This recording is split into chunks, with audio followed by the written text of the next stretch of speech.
ใช้สื่อวิทยุจะเข้าไปถึงครัวเรือนได้โดยพระสงฆ์ไม่ต้องเดินทางเข้าบ้านการใช้สื่อคือการทำงานเชิงรุกที่ดีที่สุดการรอให้คนเข้าวัดแล้วจึงแสดงธรรมเหมือนแต่ก่อนนั้นอาจจะสายเกินไป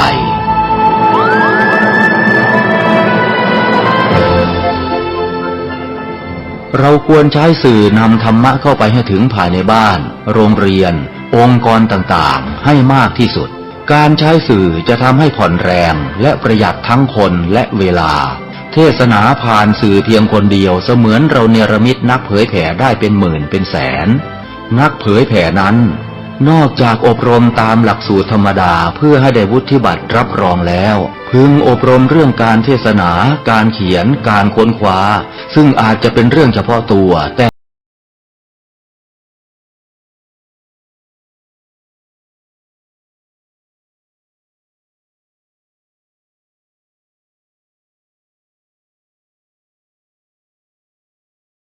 ขอความนอบน้อมของข้าพเจ้าจงมีแด่พระรัตนตรัยเจ้าทั้งสามประการพระรัตนตรัยองค์ที่หนึ่งคือพระพุทธพระรัตนตรัยองค์ที่สองคือพระธรรมพระรัตนตรัยองค์ที่สามคือพระสงฆ์ข้าพระพุทธเจ้าขอเคารพนอบน้อมกราบไหว้แทบไตรไวยสาคุณพระรัตนตรัยเจ้าถึงสามประการด้วยความเคารพสักการะเป็นอย่างยิ่งขอถวายความเคารพพระมหาเถรานุเถระเจ้าคณะพระสังฆาธิการครูบาอาจารย์ตลอดถึงพระภิกษุหนุ่มสามเณรน้อยจุตนจุองค์ขอเจริญพรศรัทธาญาติโยมนักศีลนักบุญผู้ที่กำลังรับฟังรายการทุกท่านต่อจากนี้ไปอาตมาภาพพระครูปริยัติกิจจาภิวัตรสำนักวัดพระสิงห์อำเภอเมืองจังหวัดเชียงใหม่ก็จะได้น้อมนำเอาสาระธรรมคติธรรมชาดกธรรมในทางพระพุทธศาสนามามอบเป็นธรรมบรรณาการอาหารใจให้กับท่านสาธุชนนักศีลนักบุญผู้ที่กำลังรับฟังรายการทางคลื่นสถานีวิทยุคลื่นพระพุทธศาสนาแห่งนี้ได้พิจารณาถึงสิ่งที่ได้ฟังไปเมื่อพิจารณาแล้วก็จะก่อให้เกิดสติปัญญาเกิดบารมีธรรมได้น้อมนำมาสู่ตัวสู่ตนสู่จิตสู่ใจของเฮาเมื่อได้หู้ได้เข้าใจก็จะได้นำไปสู่การประพฤติปฏิบัติในแนวทางที่ถูกต้องเมื่อได้ประพฤติปฏิบัติในแนวทางที่ถูกต้องตามศีลตามธรรมก็จะก่อให้เป็นความสุขการประพฤติตามศีลตามธรรมเป็นเหตุแห่งความสุขแล้วก็ผลที่ออกมาก็จะได้เป็นความสบายใจความสุขใจความเย็นใจอันนั้นคือเป้าหมาย ในการดำเนินชีวิตของหมู่เฮาผู้ที่นับถือพระพุทธศาสนานอกจากนั้นแล้วสิ่งที่ตัวมา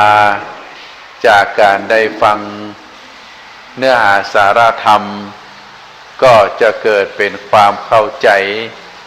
แล้วเมื่อเฮาเข้าใจได้ถูกต้องประพฤติถูกต้องเฮาก็จะได้ขยายต่อไปยังคนอื่นที่เปิ้นได้ฮู้ก็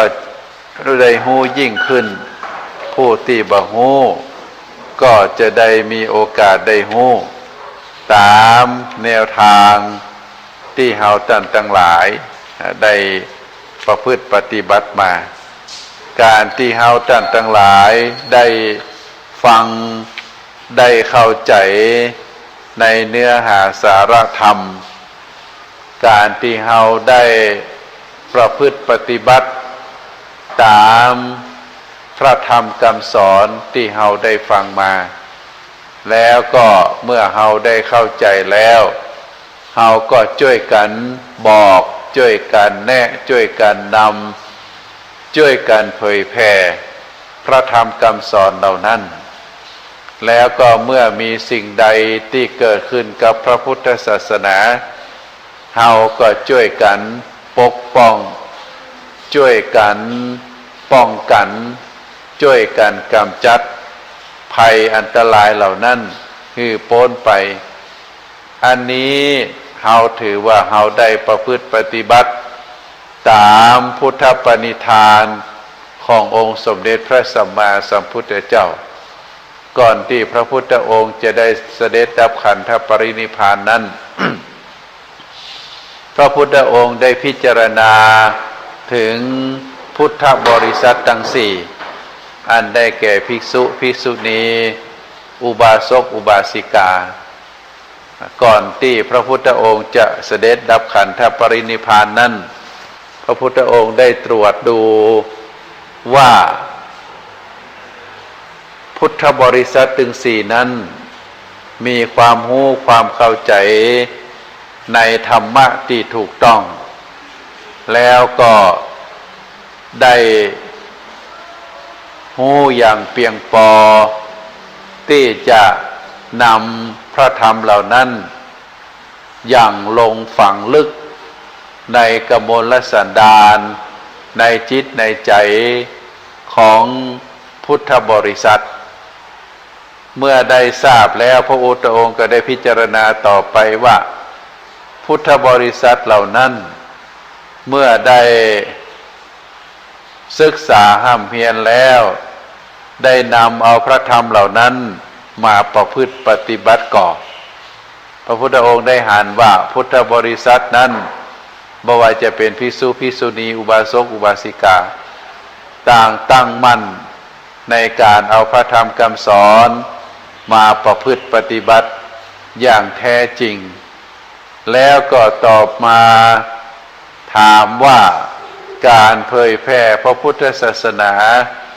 ของพุทธบริษัทโดยเฉพาะสองกลุ่มแรกก็คือภิกษุกับภิกษุณีได้ช่วยกันเผยแพร่พระพุทธศาสนาก็พระพุทธองค์ได้หันว่าทุกหมู่เหล่าทุกตึงอุบาสกอุบาสิกาภิกษุภิกษุณีได้ตั้งใจประพฤติปฏิบัติแล้วก็ได้เผยแพร่พระธรรมคำสอนเหล่านั้นตามแนวทางที่พระพุทธองค์ได้แนะนำไว้ในการประชุมสงฆ์แล้วก็ได้ตรัสโอวาทปฏิโมกข์หลักหัวใจสำคัญของพระพุทธศาสนาแล้วก็ได้ บอกวิธีแนวทางในการเผยแผ่พระพุทธศาสนาโดยที่บ่ฮือไปว่าร้ายกล่าวร้ายคนอื่นในวันเพ็ญเดือน3มาฆฤกษ์หรือว่าวันมาฆบูชาซึ่งก็พระสงฆ์เหล่านั้นก็ได้ประพฤติปฏิบัติตามแนวทางที่พระพุทธองค์ได้ตรัสสอนไว้อย่างมั่นคงอย่างแท้จริงแล้วก็ในการที่มีเหตุมีภัยมีความบสงบเกิดขึ้นต่อพระพุทธศาสนาพุทธบริษัทสี่นั้นก็ได้ช่วยกันหาสาเหตุช่วยกันพิจารณาถึงเหตุที่มาของเพศภัยทั้งหลายเหล่านั้นแล้วก็ได้ช่วยกันดับเหตุแห่งภัยทั้งหลายเหล่านั้นซึ่งพระพุทธองค์ลักษณะได้หันแล้วได้พิจารณาหันแล้วก็มีความมั่นใจในพุทธบริษัททั้งสี่พระพุทธองค์ก็ได้ เสด็จดับขันธปรินิพพานไปนอกจากการที่พระพุทธองค์ได้มีพุทธปณิธานไว้ถึง4 ข้อ 4 ประการก็ถือว่าเป็นความตั้งใจความไว้วางใจความมั่นใจว่าพระพุทธศาสนา หรือพระธรรมคำสอนของพระพุทธองค์นั้น จะตั้งมั่นจะตั้งมั่นอยู่ในโลกนี้ตราบนานเท่านานที่เป็นลักษณะแบบนั้นก็เพราะว่าลักษณะการสอนธรรมะของพระพุทธเจ้าพระพุทธองค์ได้ทุ่มเทพระวรกายตลอด45พรรษาได้ปฏิบัติหน้าที่ของความเป็นพระพุทธเจ้า โดยเฉพาะการแสดงพระธรรมเทศนาของพระพุทธเจ้านั้นประการที่หนึ่งพระธรรมคำสอนที่พระพุทธองค์แสดงไปนั้นเป็นธรรมะเพื่อลดกิเลสไม่ใช่เพื่อความเพิ่มความอยากไม่ได้เป็นการเพิ่มความโกรธความหลงแต่ว่าผู้ที่ฟังแล้วธรรมะเหล่านั้นเป็นไปเพื่อลดกิเลสลดความโลภความโกรธความหลงลดความหันแก่ตัวมีเมตตามีความอินดูสงสารสัตวโลกผู้ที่เกิดมาร่วมโลกเดียวกันอันนี้ถือว่าเป็นลักษณะการแสดงการสอนธรรมของพระพุทธเจ้าข้อที่หนึ่งก็คือผู้ที่ฟังธรรมของพระพุทธเจ้าแล้ว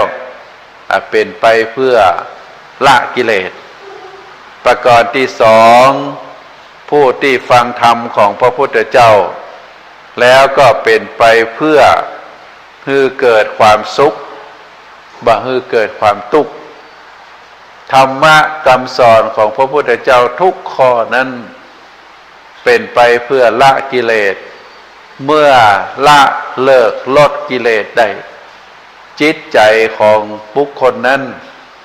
ก็จะเป็นไปเพื่อความสุขเพราะกิเลสเป็นสาเหตุของความทุกข์ผลของการมีกิเลสก็คือเกิดความทุกข์การที่ได้ลดกิเลสนั้นก็เป็นเหตุแห่งความสุขอันนี้เป็นข้อที่สองข้อที่สามผู้ที่ฟังธรรมะของพระพุทธเจ้าแล้วเป็นเรื่องที่ถูกศีลถูกธรรมและก็ถูกต้องธรรมะทุกข้อที่พระพุทธเจ้าได้ตรัสนั้นเป็นเรื่องถูกต้องทั้งนั้นบ่ได้ขัดศีลบ่ได้ขัดธรรมบ่เป็นสิ่งที่บ่ถูกต้องบ่ใช่เป็นสิ่งที่บ่ถูกต้องเป็นสิ่งที่ถูกต้องเพราะฉะนั้นพระธรรมคำสอนทุกข้อของพระพุทธเจ้านั้นก็ทำให้ผู้ที่ฟังแล้วได้ประพฤติปฏิบัติในสิ่งที่ถูกต้องตามศีลตามธรรมตามที่กล่าวมา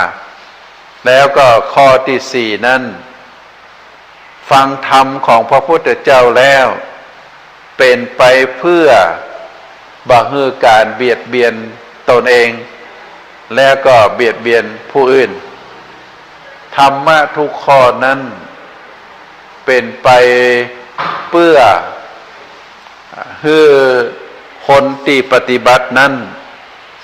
มีความสุขบ่ได้เบียดเบียนตัวเอง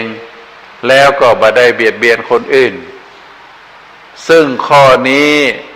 เราจะหันว่าในวันอาสาฬหบูชาวันเข้าพรรษาวันอาสาฬหบูชาเป็นวันที่พระพุทธองค์ได้ทรงแสดงธรรมจักรปวัตตนสูตรการแสดงธรรมจักรปวัตตนสูตรของพระพุทธองค์นั้น เป็นการแสดงอันดับแรกนั้นคือได้บอกให้แก่พุทธบริษัทโดยเฉพาะปัญจวัคคีย์ทั้งห้าสิ่งสามสิ่งนะที่บรรพชิตฟังแล้วจะต้องประพฤติปฏิบัติตามอันดับแรกนั้นก็คือละการประพฤติปฏิบัติที่หย่อนยานที่มกมุ่นในกามคุณ พระพุทธองค์ได้ตรัสในธรรมจักร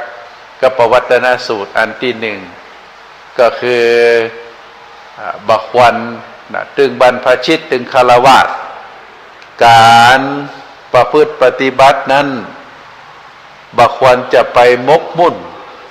อยู่ในกามลมเพราะว่ากามลมนั้นทำให้ผู้ที่ไปลุ่มหลงบ่สามารถที่จะพัฒนาตนเองได้ร่างกายทรุดโทรมสติปัญญามกมุ่นในเรื่องกามลมเรียกว่าเป็นการประพฤติหย่อนยานอันที่สองพระพุทธองค์ได้สอน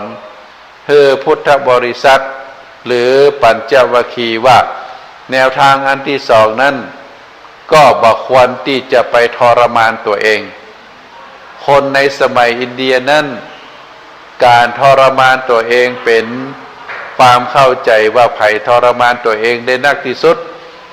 คนนั้นเป็นผู้ที่น่ากราบไหว้ผู้นั้นเป็นพระอรหันต์ซึ่งมีความเชื่อเป็นอย่างนั้นแต่พระพุทธองค์ได้ทรงปฏิเสธได้บอกว่าสิ่งที่บรรพชิตหรือเจ้าพุทธบ่ควรทำก็คือการมกมุ่นอยู่กับกามคุณและการทรมานตัวเองให้ได้รับความลำบากประการที่สามที่พระพุทธองค์ได้ทรงสนับสนุนเรียกว่ามัชฌิมาปฏิปทาสิ่งที่อยู่ระหว่างความหย่อนยานความมกมุ่นในกามลมและก็การทรมานตัวเองก็คืออยู่ในระดับกลางบะเข่งเกินไปบะตึงเกินไปเราเรียกว่าเป็นมัชฌิมาปฏิปทาหรือบางทีเราก็เรียกว่าอริยมรรคมีองค์8อริยมรรคมีองค์8คือมรรคอันประเสริฐหนทางที่ประเสริฐหรือแนวทางปฏิบัติที่ประเสริฐมีอยู่8ข้อเราเรียกว่าอริยมรรคมีองค์8เพราะฉะนั้น ลักษณะการแสดงธรรมของพระพุทธเจ้านั้นสอนธรรมของพระพุทธเจ้านั้นก็คือบ่ฮือเบียดเบียนตัวเองและก็บ่ฮือเบียดเบียนตนอื่นพร้อมกันนั้นก็ฮือการประพฤติปฏิบัติเป็นสิ่งที่ถูกต้องตามศีลตามธรรมการสอนของพระพุทธองค์นั้นสอนให้คนปฏิบัติเพื่อให้เกิดความสุขบ่ให้เป็นความทุกข์และก็เป็นไปเพื่อการลดละเลิกกิเลสบ่ว่าจะเป็นความโลภความโกรธความหลงธรรมะทุกข้อของพระพุทธเจ้าที่ทรงแสดงมาธรรมะข้อใดที่มีคนแอบอ้างเอามาสอนแล้วเป็นธรรมะที่เพิ่มกิเลสความโลภความโกรธความหลงอันนั้นไม่ใช่ธรรมะของพระพุทธเจ้าธรรมะข้อใดที่คนนำมาสอนในปัจจุบันเป็นธรรมะที่ผู้ประพฤติปฏิบัติแล้วเกิดความทุกข์บ่มีความสุขอันนั้นไม่ใช่พระธรรมคำสอนของพระพุทธเจ้าธรรมะข้อใดที่คนนำมาสอนผิดศีลผิดธรรมผิดกฎหมายผิดระเบียบประเพณีวัฒนธรรมก็ถือว่าการประพฤติปฏิบัตินั้นหรือพระธรรมคำสอนนั้นเป็นสิ่งที่บ่ถูกต้องแล้วก็ข้อสุดท้ายธรรมะข้อใดที่มีบุคคลนำมาสอนแล้วบอกว่าเป็นคำสอนของพระพุทธเจ้าคนที่สอนแล้วคนฟังแล้วเกิดความทุกข์บ่ได้มีความสุขเบียดเบียนเป็นคำสอนที่สอนแล้วคือเบียดเบียนตัวเองแล้วก็เบียดเบียนคนอื่นอันนี้ไม่ใช่เป็นคำสอนของพระพุทธเจ้าเป็นคำสอนของศาสนาอื่น พระพุทธองค์ได้สอนให้ทุกคนได้ประพฤติปฏิบัติเพื่อที่จะบ่ให้เป็นการเบียดเบียนตัวเองแล้วก็เป็นการเบียดเบียนคนอื่นเพราะฉะนั้นท่านสาธุชนทั้งหลายพระธรรมคำสอน ของพระพุทธเจ้านั้นเป็นพระธรรมคำสอนที่ถูกต้องเป็นพระธรรมคำสอนที่แท้จริงเป็นพระธรรมคำสอนที่ก่อให้เกิดความสุขนะเป็นพระธรรมคำสอนที่ก่อให้เกิดความสุขเพราะฉะนั้นเมื่อเราได้ฟังแล้วก็ขอให้พินิจพิจารณานะในโอกาสวันสำคัญคือวันอาสาฬหบูชาวันเข้าพรรษาเป็นวันเพ็ญเดือน8บ้านเฮาเป็นเดือน10 ที่เป็นวันอาสาฬหบูชาก็ถือโอกาสเชิญชวนศรัทธาญาติโยมได้เข้าวัดเข้าวาเป็นการน้อมรำลึกถึงพระคุณของพระพุทธเจ้าที่พระพุทธองค์ได้ทรงแสดงธรรมจักรปวัตตนสูตรได้เข้าไปในวัดเพื่อที่จะปฏิบัติธรรมการไปวัดก็ถือว่ามีอยู่3 วัดวัดอันที่หนึ่งก็คือวัดความดีความชั่วถ้าไปแล้วไปกราบพระไปทำบุญตักบาตรไปเจริญจิตภาวนาได้ย้อนลำลึกถึงตัวเฮาว่าชีวิตของเฮานั้นเป็นชีวิตที่มีความดีหรือความชั่วนักกว่ากันเฮาเรียกว่าวัดความดีวัดความชั่วถ้าพิจารณาแล้วมีความชั่วนักมีความดีน้อยเฮาก็จะต้องละความชั่วประกอบกรรมในทางที่ดีบ่ว่าจะเป็นกายกรรมวจีกรรมมโนกรรมคือเป็นไปในทางสุจริตเป็นไปในทางดีก็เรียกว่าเป็นการเพิ่มความดีคือกับตัวเองในวันสำคัญในทางพระพุทธศาสนาวัดอันที่หนึ่งก็คือไปวัดความดีความชั่ววัดอันที่สองเป็นการวัดอารมณ์ของคนเฮาของตัวเฮานั้นเฮาอารมณ์ของเฮาเป็นไปในความโลภความโกรธความหลงเกาะความโลภความอยากได้สิ่งของคนอื่นมาเป็นของตัวเก่า อยากจะอยากจะหลอกสิ่งของคนอื่นมาเป็นของตัวเป็นดวงจิตหรือเป็นอารมณ์ที่ผูกอาฆาตพยาบาทไว้เวรคนอื่นอยากจะเบียดเบียนอยากจะฆ่าอยากจะชกอยากจะต่อยคนอื่นเกาะความลุ่มหลงที่มีความหันบ่ถูกต้องตามธรรมนองครองธรรมเปิ้นว่าบาปตัวเองว่าบุญเปิ้นว่าดีตัวเองว่าชั่วเปิ้นบอกว่าอันนี้เป็นคุณงามความดีกับบอกว่าเป็นสิ่งที่บ่ใช่คุณงามความดีอย่างเป็นต้นเมื่อไปวัดแล้วก็ลองพิจารณาดูว่า อารมณ์ของเฮานั้นเป็นไปในทางใดนักไปในทางความโลภนักไปในทางความโกรธนักไปในทางความหลงก่อนถ้านักไปก็ต้องหวนลำลึกนึกถึงใจสติกำกับดูแลใจปัญญาพิจารณารอบรู้ว่าความโลภความโกรธความหลงนั้น จะลดจะละได้จะใดแล้วก็เพิ่มความเมตตาเพิ่มความสันโดษเพิ่มความหันตามหลักสัจธรรมเฮาจะเพิ่มได้จะใดเมื่อวัดแล้วก็จะต้องฮือฮู้ฮือเข้าใจวัดอันที่สามที่เฮาจะเข้าไปก็คือเป็นการวัดศีลธรรมศีลธรรมเป็นกรรมกู้กัน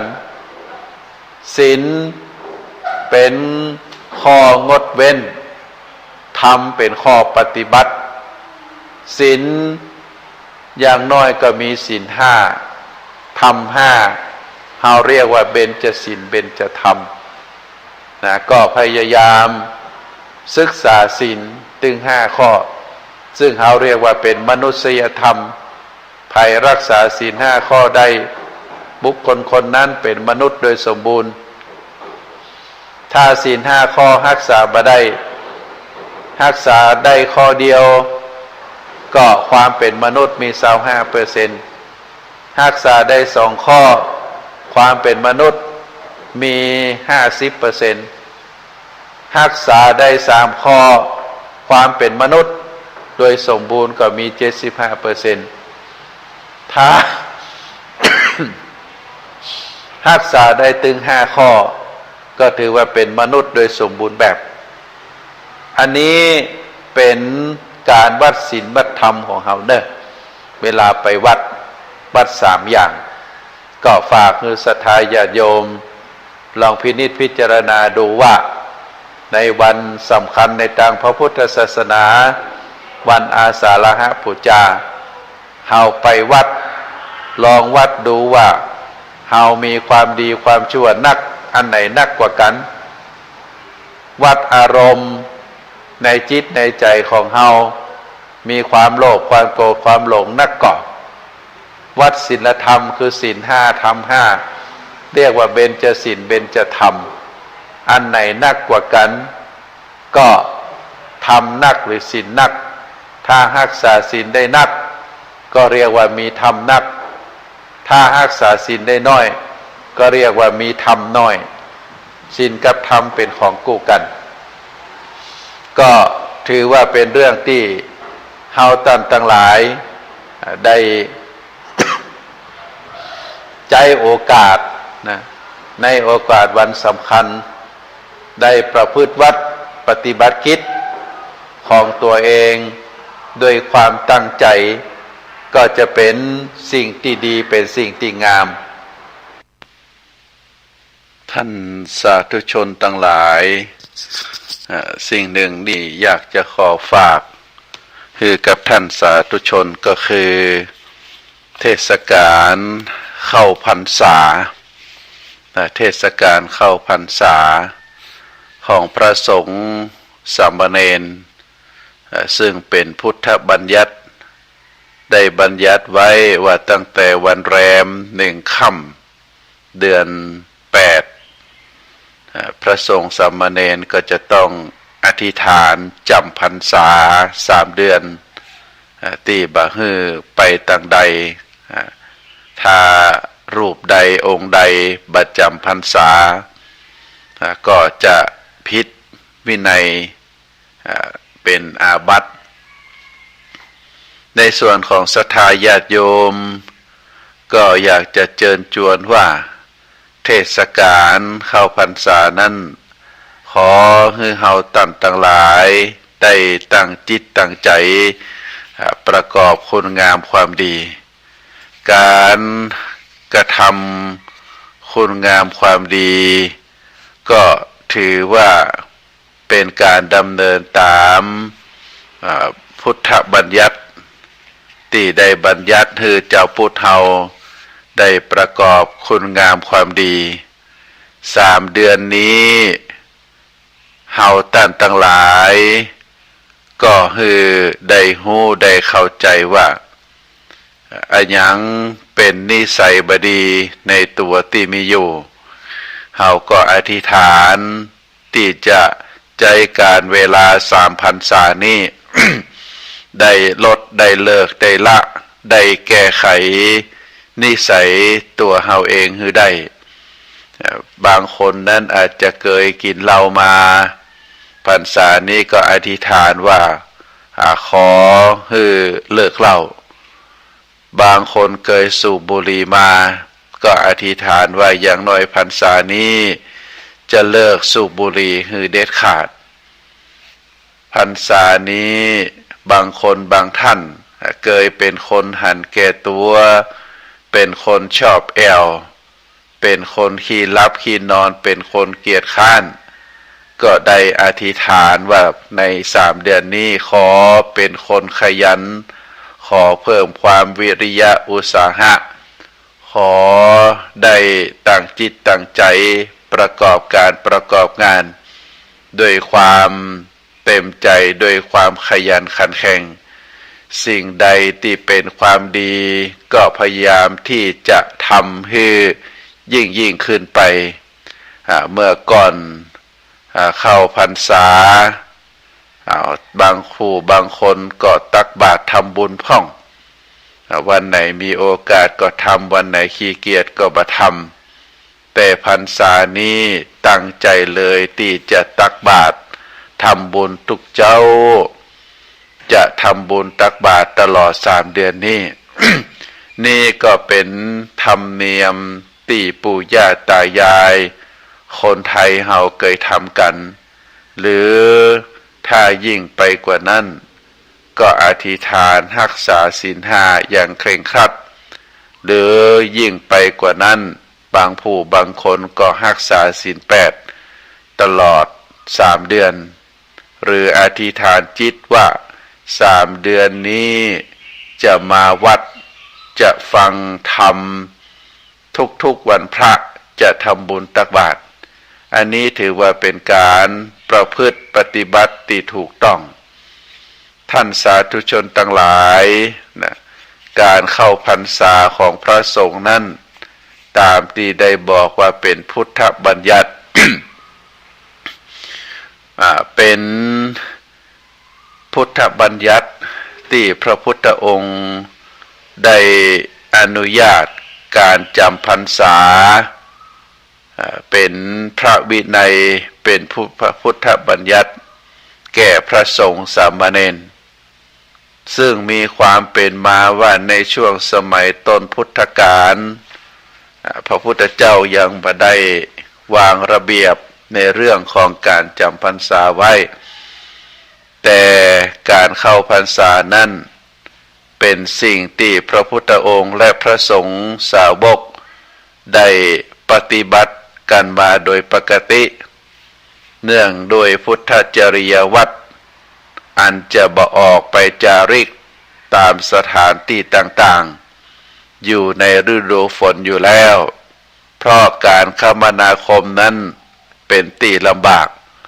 แล้วก็โดยเฉพาะอย่างยิ่งพระสงฆ์ในช่วงต้นพุทธกาลนั้นมีจำนวนน้อยและส่วนใหญ่ก็เป็นพระอริยบุคคลเพราะฉะนั้นแล้วก็ทราบกันดีว่าสิ่งใดที่พระสงฆ์ควรกระทำหรือบ่ควรกระทำแต่ต่อมาเมื่อมีพระสงฆ์นักขึ้นพระพุทธจริยาที่พระพุทธเจ้าบ่ทรงทำบัญญัติไว้ล่วงหน้านั่นก็คือบ่ทรงบัญญัติพระวินัยไว้ล่วงหน้าจึงทำให้พระพุทธเจ้าบ่ได้ทรงบัญญัติในเรื่องนี้แก่พระสงฆ์สาวกผู้อยู่จำพรรษาจึงจะทำให้เกิดการกลุ่มพระสงฆ์ที่เรียกว่าฉัพพคีตั้นปากันออกเดินทางไปเผยแผ่พระพุทธศาสนาในสถานที่ต่างๆโดยบ่ย่อท้อทั้งในฤดูหนาวฤดูร้อนและก็ช่วงฤดูฝนก็จึงทำให้เจ้าบ้านได้ปาการติเตียนว่าพระสงฆ์ในพระพุทธศาสนานั้นไม่ยอมหยุดพักสัญจรแม้กระทั่งในฤดูฝนในคณะที่นักบวชศาสนาอื่นๆก็ปากันหยุดเดินต่างในช่วงฤดูฝนในการที่พระสงฆ์จาริกไปในสถานที่ต่างๆทั้งในฤดูฝนอาจจะเหยียบย่ำเข้ากล้าของเจ้าบ้านและทำให้ได้รับความเสียหายหรืออาจจะเหยียบย่ำโดนสัตว์เล็กสัตว์น้อยที่ออกไปหากินไปจนถึงแก่ความตายและเมื่อพระพุทธองค์ได้ทราบเรื่องพระพุทธองค์จึงได้วางระเบียบคือภิกษุนั้นจำพรรษาอยู่ณที่ใดที่หนึ่งเป็นระยะเวลา3 เดือนอันนี้ คือความเป็นมาของการกำหนดอยู่จำพรรษาของพระสงฆ์การเข้าพรรษาตามพระวินัยนั้นได้แบ่งออกเป็นสองประเภทอันได้แก่ปุริมาพรรษาคือการเข้าพรรษาแรกเริ่มตั้งแต่วันแรม1 ค่ำเดือน 8ไปจนถึงวัน15 ค่ำเดือน 11เดือน 8จนถึงวันเดือน 11ก็จะรวมเป็น3 เดือนด้วยกันหลังจากที่ออกพรรษาแล้วพระที่อยู่จำพรรษา3 เดือนก็จะมีสิทธิ์จะรับกฐินซึ่งมีช่วงระยะเวลาเพียง1 เดือนเริ่มนับตั้งแต่วันแรม1 ค่ำเดือน 11ไปจนวันคืน15 ค่ำเดือน 12อันนี้เป็นปุริมาพรรษาแรกพรรษาก่อนส่วนปัจฉิมพรรษาเป็นการเข้าพรรษาหลังซึ่งใช้ในกรณีที่ภิกษุจะต้องเดินทางไกลหรืออาจจะมีเหตุสุดวิสัยจึงทำให้กลับมาจำพรรษาแรกในวันแรม1 ค่ำเดือน 8บัดตันก็ต้องรอไปเข้าพรรษาหลังคือวันแรม1 ค่ำเดือน 9แล้วจึงไปออกพรรษาในวันขึ้น15 ค่ำเดือน 12ซึ่งเป็นวันหมดเขตการทอดกฐินพอดีดังนั้นภิกษุผู้ที่เข้าปัจฉิมพรรษาหรือพรรษาหลังนั้นบ่มีโอกาสได้รับกฐินแต่ก็ได้รับพรรษาเช่นเดียวกันพระที่เข้าปุริมาพรรษาก็ถือว่าถึง2 กลุ่มที่เข้าพรรษาแรกพรรษาหลังก็ถือว่าได้จำพรรษาประพฤติอาบัติแม้การเข้าพรรษานี้ถือว่าเป็นข้อปฏิบัติสำหรับพระภิกษุโดยตรงซึ่งจะละเว้นบ่ได้บ่ว่าจะเป็นกรณีใดๆก็ตามท่านสาธุชนทั้งหลายเฮาจะหันว่าพระพุทธองค์นั้นได้มีการผ่อนผันให้โอกาสเพราะว่าการเดินทางในครั้งพุทธกาลนั้นมันบ่สะดวกบ่สบายเหมือนในปัจจุบันจึงได้กำหนดการจำพรรษาไว้2 พรรษาเปิดโอกาสให้พระสงฆ์ได้จำพรรษาตามพุทธวินัยบัญญัติอันจะก่อให้เกิดเป็นความสบายใจหากว่าได้กำหนดเพียงแค่พรรษาแรกเท่านั้นก็จะก่อให้เกิดพระภิกษุสงฆ์ได้ผิดพระวินัยหนักอันนี้ถือว่าเป็นแนวทางการพุทธบัญญัติของพระพุทธองค์การจำพรรษาของพระสงฆ์ในระหว่างพรรษานั้น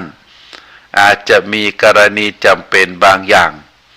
จึงทำให้พระภิกษุที่จำพรรษานั้นต้องออกจากสถานที่จำพรรษาเพื่อจะไปค้างที่อื่นพระพุทธองค์ก็ทรงอนุญาตให้ทำได้จะบ่ถือว่าเป็นการขาดพรรษา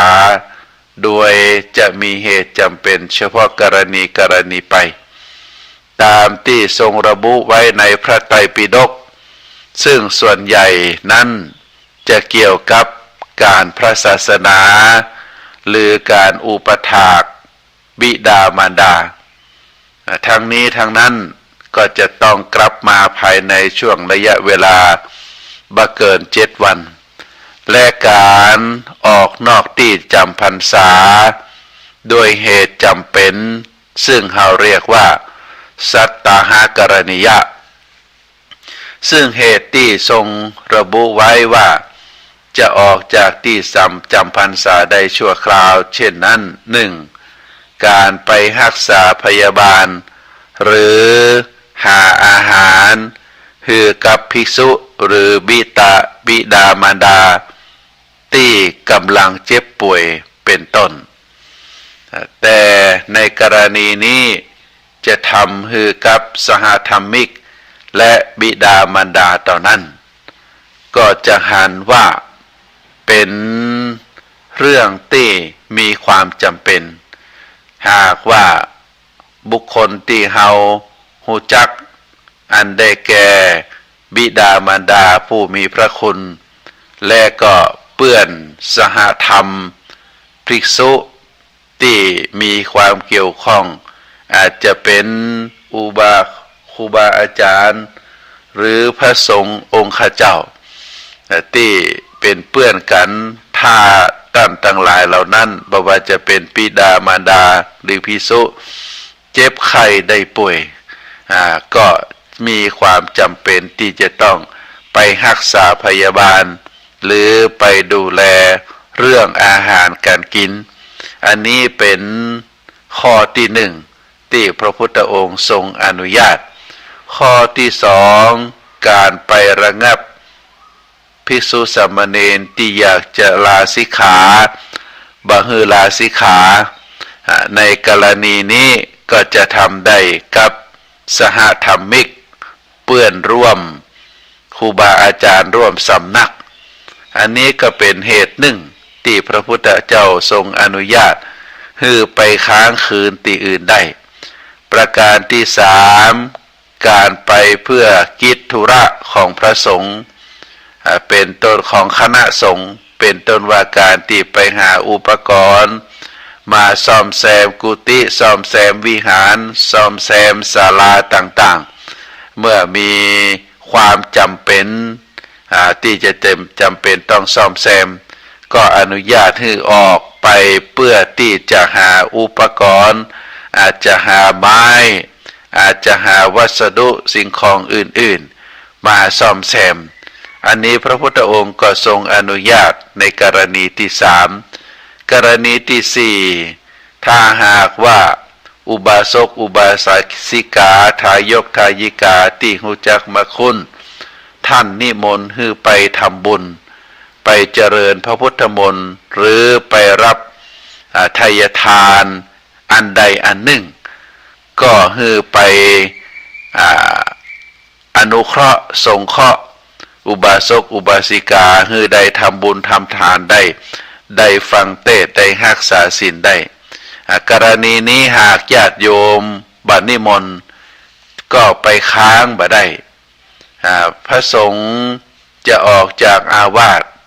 โดยสัตตหกรณียะตั้งแต่ล่วงเวลากำหนดที่จะไปนั้นกำหนดได้เวลา7 วันจะต้องปิกมาจำพรรษาที่เดิมจะถือว่าถ้าหากพระสงฆ์ได้ไปโดยบ่ได้ออกจากอาวาสแม้โดยสัตตหกรณียะแต่ถ้าล่วงเลยเวลาที่กำหนดเป็นระยะ7 วันตามพระธรรมวินัยก็จะถือว่าขาดพรรษาเป็นอาบัติทุกกฎแต่ในกรณีที่พระสงฆ์ได้ทำสัตตหกรณียะและได้กลับมาตามกำหนดแล้วก็บ่ถือว่าเป็นอาบัติและสามารถกลับมาจำพรรษาต่อเนื่องได้และถ้าหากกรณีที่มีความจำเป็นต้องออกไปจากที่จำพรรษาไปได้ตามพระวินัยแห่มก็สามารถกระทำได้โดยสัตตหกรณียะแต่จะต้องกลับมาภายใน7 วันเพื่อที่บ่ฮือพรรษาขาดและบ่เป็นอาบัติทุกกฎตามที่กล่าวมาท่านสาธุชนทั้งหลายเหตุที่พระพุทธองค์ทรงบัญญัติไว้ลักษณะแบบนี้ก็เพื่อเป็นการอนุโลมเพราะเป็นสิ่งจำเป็นเป็นสิ่งสำคัญการเข้าพรรษาก็คือการตั้งใจเพื่อจะจำณอาวาสหรือสถานที่ใดสถานที่หนึ่งเป็นระยะเวลาตลอด3 เดือนดังนั้นก่อนจะเข้าพรรษา พระสงฆ์ในวัดก็จะมีการเตรียมตัวการซ่อมแซมเสนาสนะการปัดกวาดเช็ดถูให้เรียบร้อยก่อนจะถึงวันเข้าพรรษาเมื่อถึงวันเข้าพรรษาส่วนใหญ่แล้วพระสงฆ์ก็จะประกอบพิธีอธิษฐานจำพรรษาหลังการสวดมนต์ทำวัดเย็นเป็นพิธีเฉพาะพระสงฆ์และ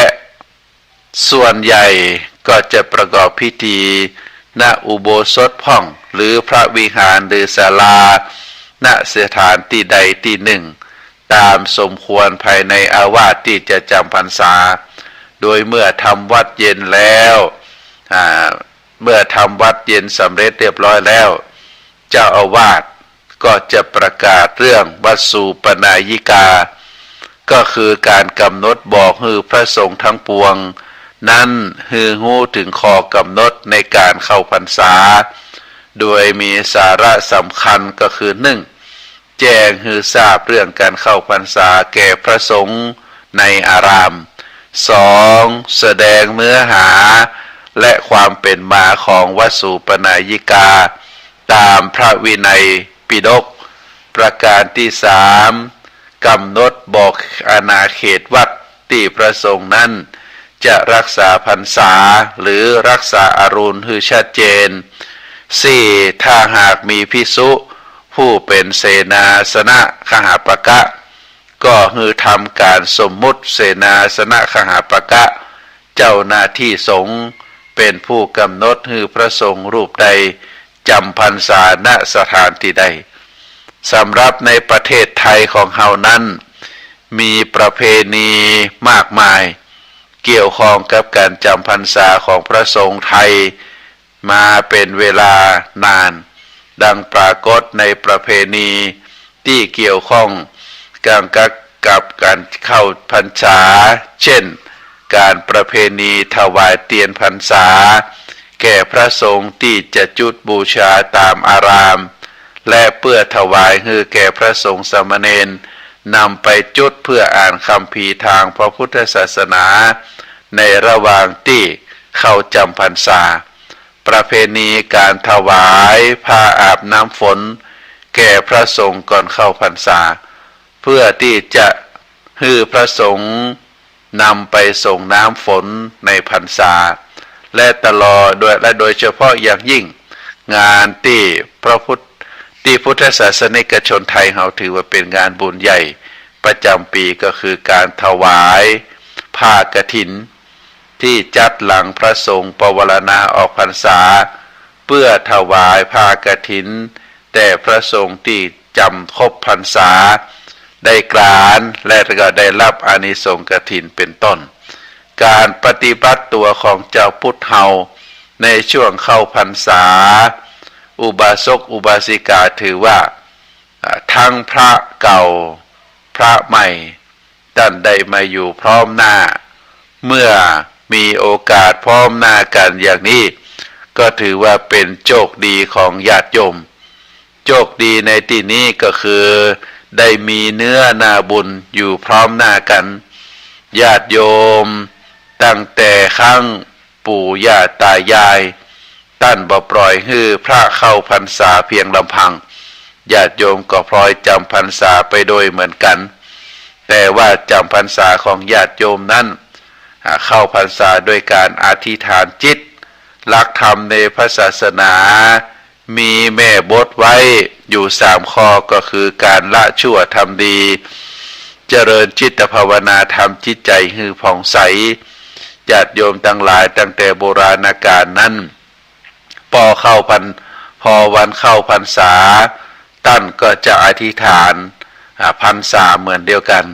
คืออธิษฐานว่าพรรษานี้3 เดือนนี้ที่รู้ว่ายังเป็นนิสัยบดีอยู่ในตัวมีอยู่ในตัวก็อธิษฐานว่าพรรษานี้จะแก้ไขตัวเองให้ได้เช่นการกินเหล้าการสูบบุหรี่การเป็นคนขี้ค้านการเป็นคนชอบเล่นชอบชอบเล่นการพนันอย่างเป็นต้น ก็พยายามที่จะทำให้ได้สมบูรณ์ละในสิ่งนิสัยที่บดีแล้วก็มากระทำบำเพ็ญในสิ่งที่ดีอย่างอีเป็นต้นเพราะฉะนั้นท่านสาธุชนทั้งหลายการกระทำในการละชั่วทำดีเจริญจิตภาวนาก็คือการหือตานการรักษาศีลการเจริญจิตภาวนาเป็นแนวทางที่เจ้าพุทธเฮาได้กระทำบำเพ็ญกันมาโดยตลอดเมื่อมีโอกาสสำคัญเช่นนี้ก็ขอเชิญชวนศรัทธาญาติโยมนักศีลนักบุญผู้ที่ได้มีจิตเลื่อมใสในทางพระพุทธศาสนา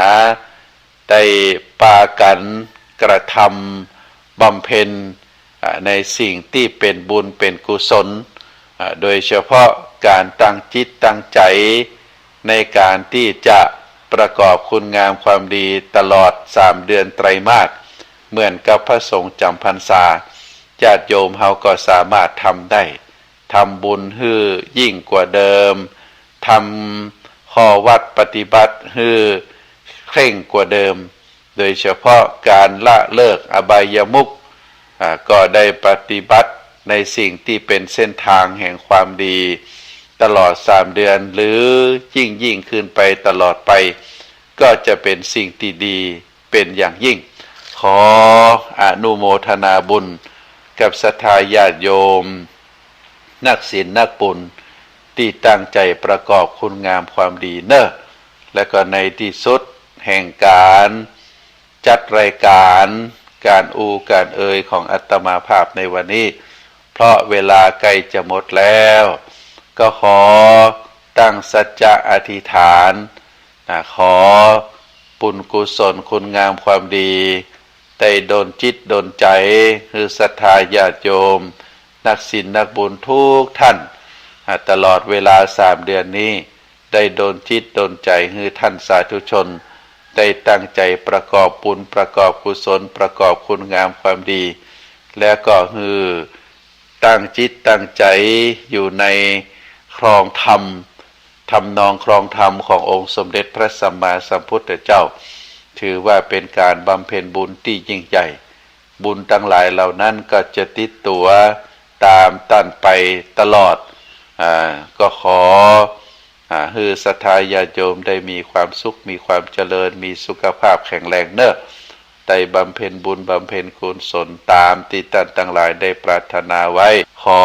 เจริญพร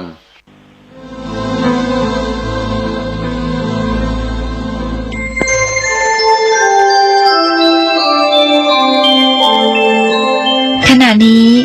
ท่านกำลังฟังสถานีวิทยุกระจายเสียง FM 104.5 เมกะเฮิรตซ์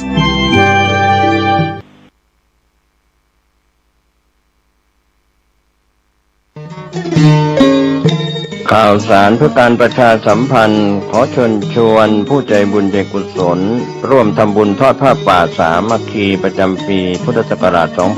2568 เพื่อบูรณะวิหารปูพื้นกระเบื้องไวนิลตารางเมตรละ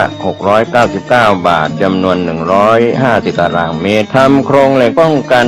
นกรอบวิหารราดพื้นเททรายล้างหน้าวิหารราวบันไดเหล็กสแตนเลสทาสีรอบวิหารเปลี่ยนระบบไฟฟ้าปรับปรุงทัศนียภาพวิหารบูรณะปฏิสังขรณ์ถาวรวัตถุภายในวัดทอดถวายณวัดดอนตันตำบลเหมืองแก้วอำเภอแม่ริมจังหวัดเชียงใหม่ตรงกับวันเสาร์ที่1พฤศจิกายนพุทธศักราช 2568 ช่วงเช้า 9:39 นาทีเป็นต้นไปก็ขอเชิญชวนศรัทธานักศีลนักบุญทั้งหลายร่วมงานบุญทอดผ้าป่าสามัคคีครั้งนี้เพื่อบูรณะวิหารปูพื้นกระเบื้องไวนิลรวมไปถึงทำโครงเหล็กป้องกัน นกรอบวิหารราดพื้นเททรายร้างหน้าวิหารราวบันไดเหล็กสแตนเลสทาสีรอบวิหารเปลี่ยนระบบไฟฟ้าปรับปรุงทัศนียภาพวิหารบูรณะปฏิสังขรณ์ถาวรวัตถุภายในวัดดอนตันตำบลเหมืองแก้วอำเภอแม่ริมจังหวัดเชียงใหม่เสาร์ที่1 พฤศจิกายน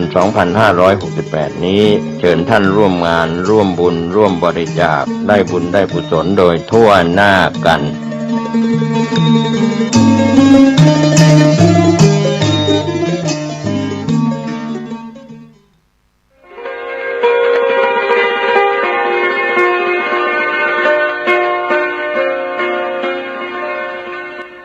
ทสวดมนต์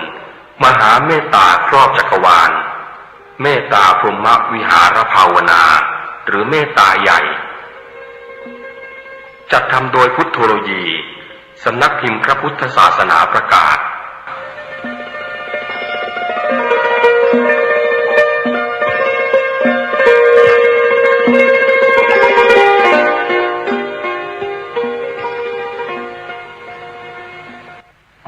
นะโมตัสสะภะคะวะโตอะระหะโตสัมมาสัมพุทธัสสะนะโมตัสสะภะคะวะโตอะระหะโตสัมมาสัมพุทธัสสะนะโมตัสสะภะคะวะโตอะระหะโตสัมมาสัมพุทธัสสะเอวเมสุตังเอกังสมยังภะคะวะสวัสดิยังวิหารติเชตวันเนอนาถปินทิกาสหารามเมตัตระโคภะคะวะเพคุอามันเตสิเพคะวะติภัทธันเตติเตเพคุภะคะวะโตปัจจานโสสุภะคะวะเอตทะโว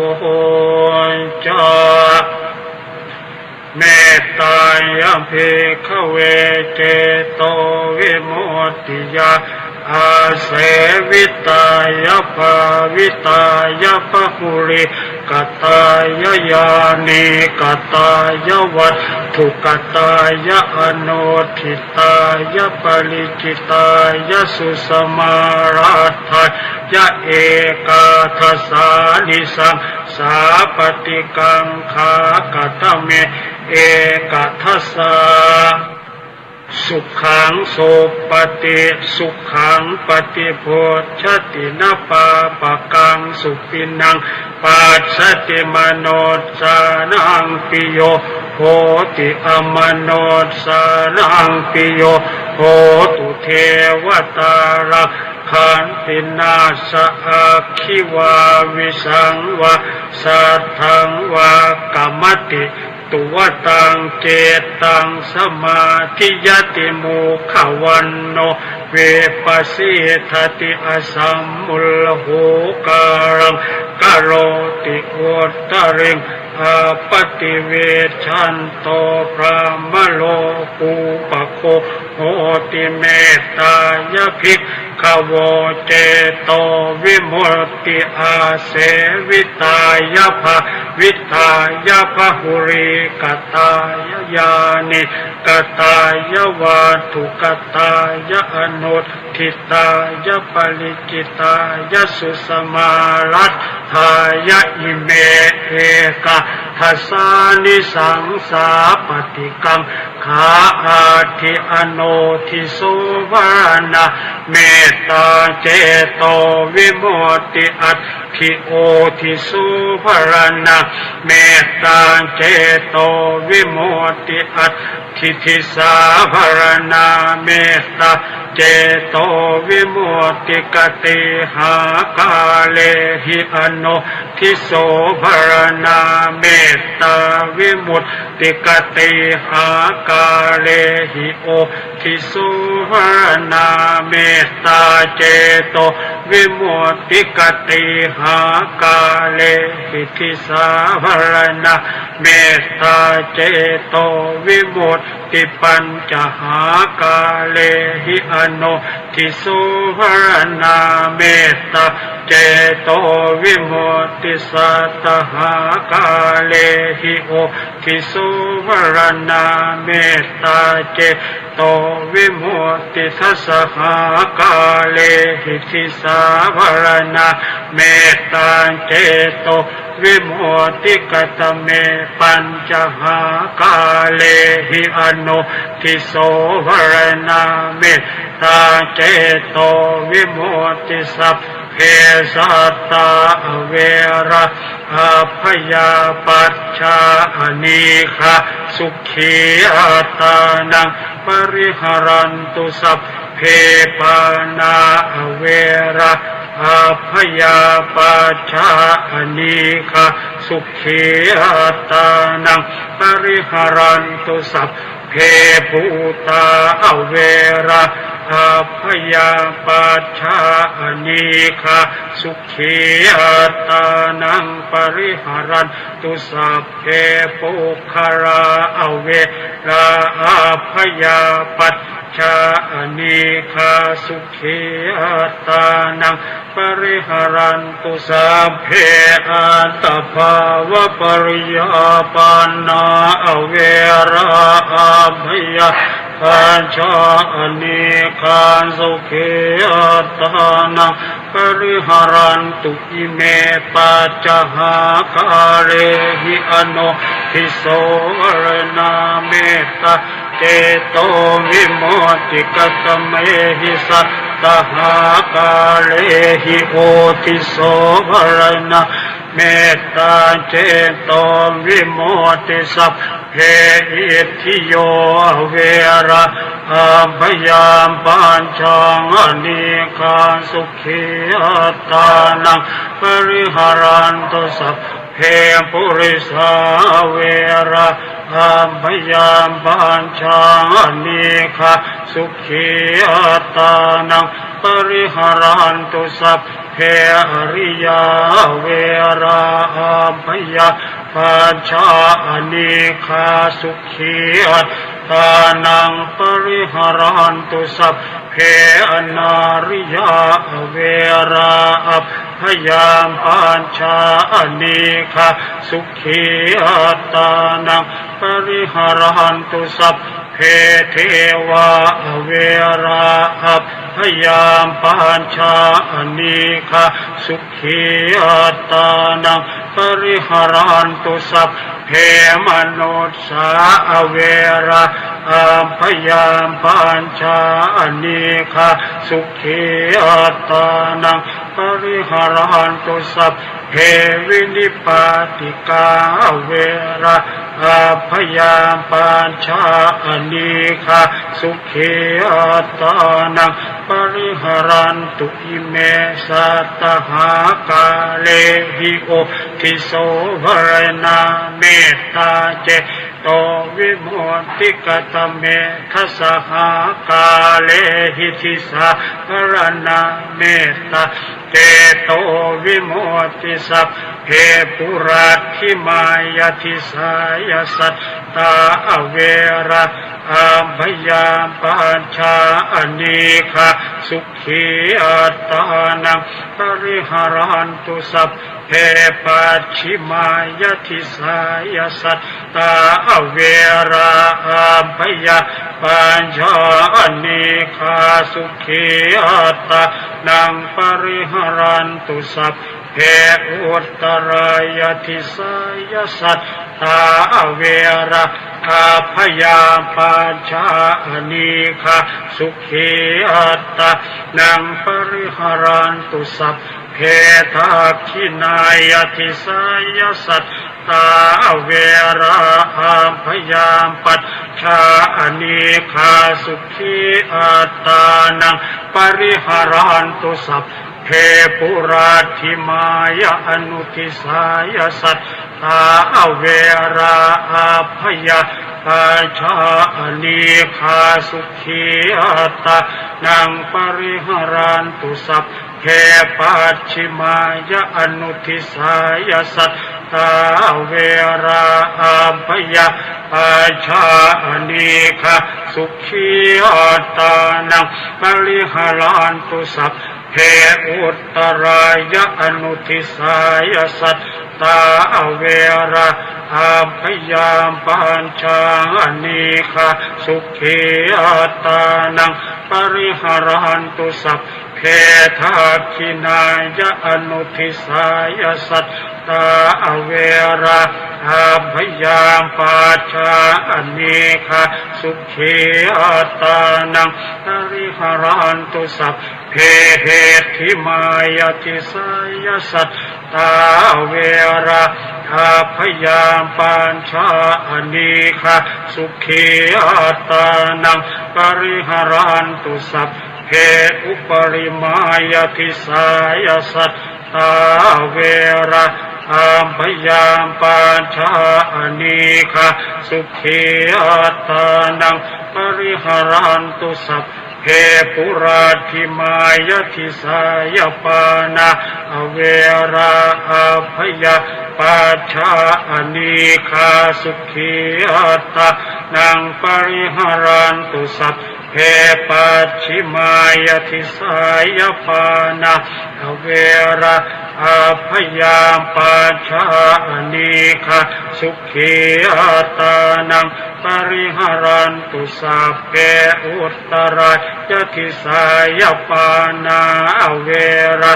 อาพยามปัญชาอนิคาสุขีอัตตานังปริหารันตุสัพเพทังขินายติสายปานาเวราอาพยาปัญชาอนิคาสุขีอัตตานังปริหารันตุสัพเพปุราธิมายติสายปานาเวราอาพยาปัจฉาอนิคาสุขีอัตตานังปริหารันตุสัพเพปัจฉิมายาอนุทิสายปานาเวราอาพยาปัจฉาอนิคาสุขีอัตตานังปริหารันตุสัพเพอุตตรายะอนุทิสายปานาเวราอาพยาปัญชาอนิคาสุขีอัตตานังปริหารันตุสัพเพทักขินายะอนุทิสายปานาเว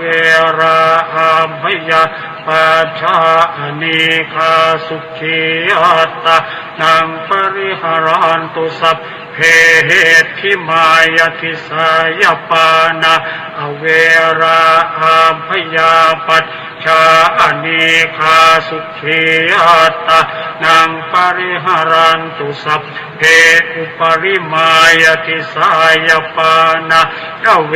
ราอาพยาปัญชาอนิคาสุขีอัตตานังปริหารันตุสัพเพปุรัตถิมายติสายภูตาเวราอาพยาปัญชาอนิคาสุขีอัตตานังปริหารันตุสัพเพปัจฉิมายติสายภูตาเวราอาพยาปัญชาอนิคาสุขีอัตตานังปริหารันตุสัพเพอุตตรายติสายภูตาเวราอาพยาปัญชาอนิคาสุขีอัตตานังปริหารันตุสัพเพทักขินายติสายภูตาเวราอาพยาปัจฉ าอเนคาสุขีอัตตานังปริหารันตุสัพเพปุรัตถิมายาอนุทิสายภูตา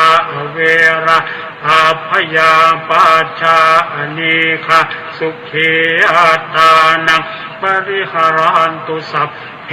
ปัจฉิมายาอนุทิสายภูตาเวระอาภยาปัจจาอเนคาสุขีอัตตานังปริหารันตุสัพเพอุตตรายะอนุทิสายภูตาเวราอาภยาปัจจาอเนคาสุขีอัตตานังปริหารันตุสัพเพทักขินายะอนุทิสายภูตาเวราอาภยาปัจจาอเนคาสุขีอัตตานังปริหารันตุสัพเพเหติมายะทิสายภูตาเวราอาภยาปัจจาอเนคาสุขีอัตตานังปริหารันตุสัพเพอุปริมายะทิสายภูตาเวราอาภยาปัจจาอเนคาสุขีอัตตานังปริหารันตุสัพเพปุรัตถิมายะทิสายปุคขลาเวราอาภยาปัจจาอเนคาสุขีอัตตานังปริหารันตุสัพเพปัจฉิมายะทิสายปุคขลาเวราอาภยาปัญชาอเนคาสุขีอัตตานังปริหารันตุสัพเพอุตตรายะทิสายปุคขลาเวราอาภยาปัญชาอเนคาสุขีอัตตานังปริหารันตุสัพเพทักขินายะทิสายปุคขลาเวราอาภยาปัญชาอเนคาสุขีอัตตานังปริหารันตุสัพเพปุรัตถิมายะอนุทิสายปุคขลาเวราอาภยาปัญชาอเนคาสุขีอัตตานังปริหารันตุสัพเพปัจฉิมายะอนุทิสายปุคขลาเวราอาภยาปัญชาอเนคาสุขีอัตตานังปริหารันตุสัพเพอุตตรายะอนุทิสายปุคขลาเวราอาภยาปัจจาอเนคาสุขีอัตตานังปริหารันตุสัพเพทักขินายะอนุทิสายปุคขลาเวราอาภยาปัจจาอเนคาสุขีอัตตานังปริหารันตุสัพเพเหติมายะทิสายปุคขลาเว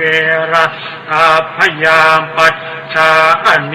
คาสุขีอัตตานังปริหารันตุสัพเพอุปริมายะทิสายปุคขลาเว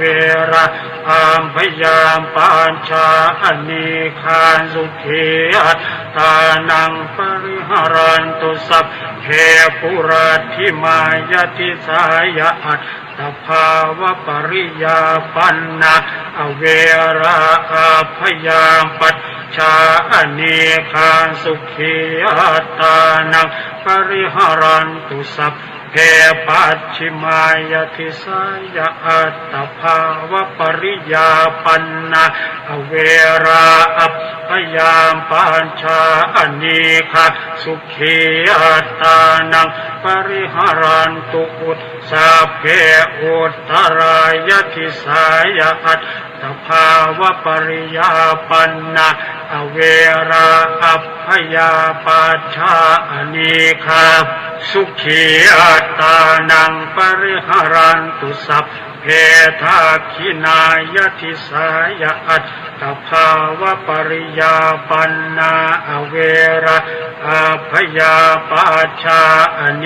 คาสุขีอัตตานังปริหารันตุสัพเพ เพปุราธิมายะอนุทิสายะอัตตภาวะปริยาปันนาอเวระอามยาปาชาอนิคาสุขีอัตตานังปริหารันตุสัพเพ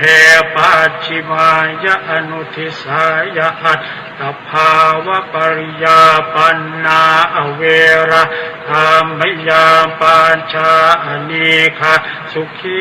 อัตตานังปริหารันตุสัพเพ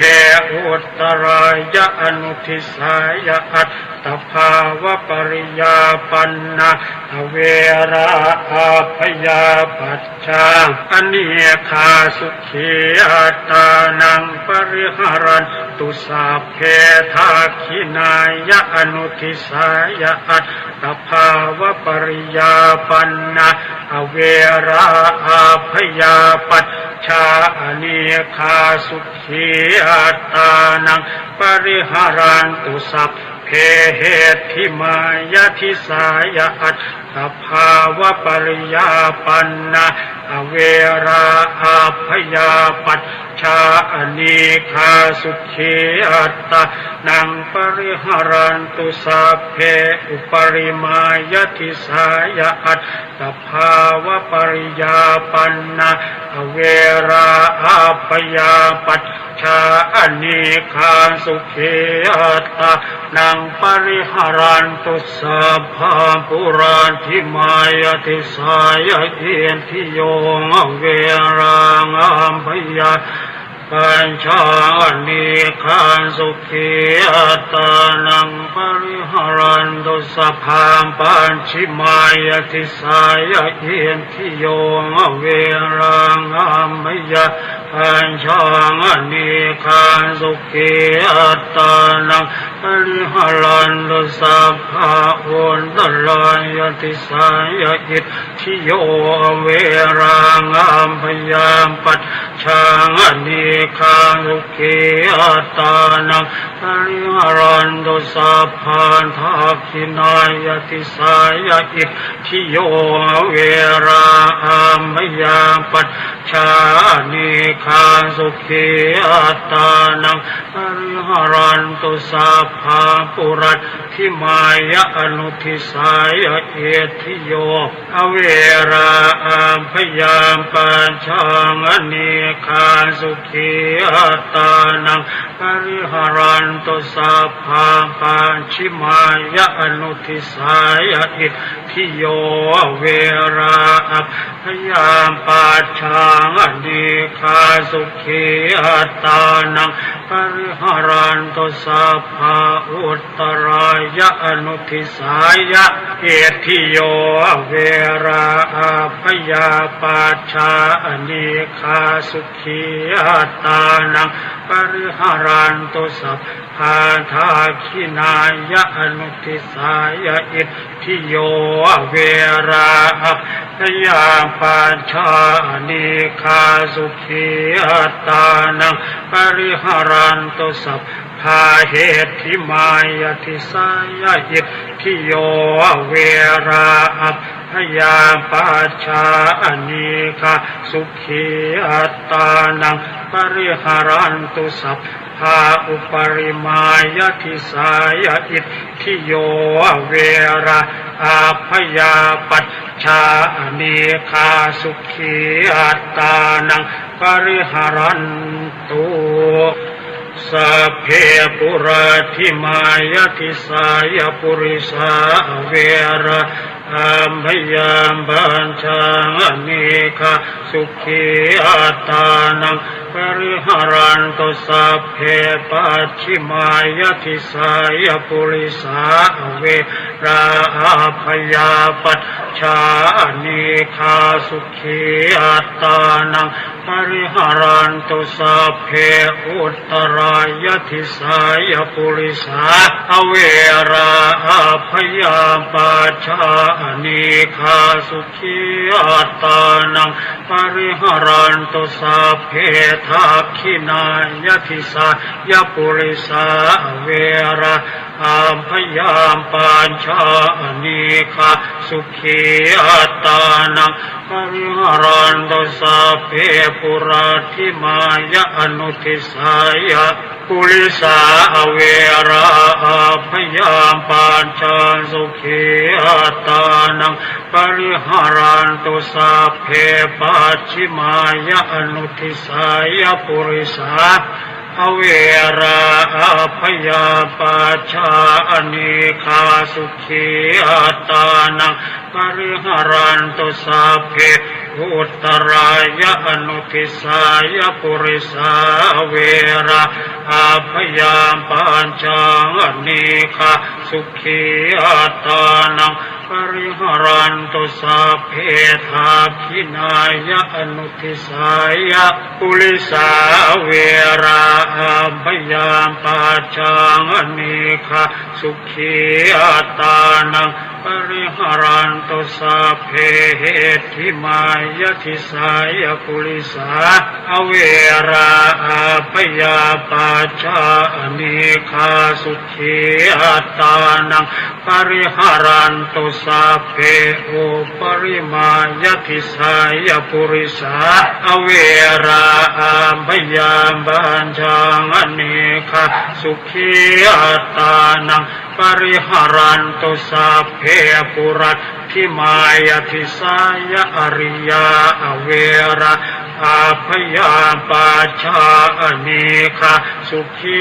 อัตตานังปริหารันตุสัพเพปัจฉิมายะทิสายะอริยาอเวราอาพยาปัจฉาอเน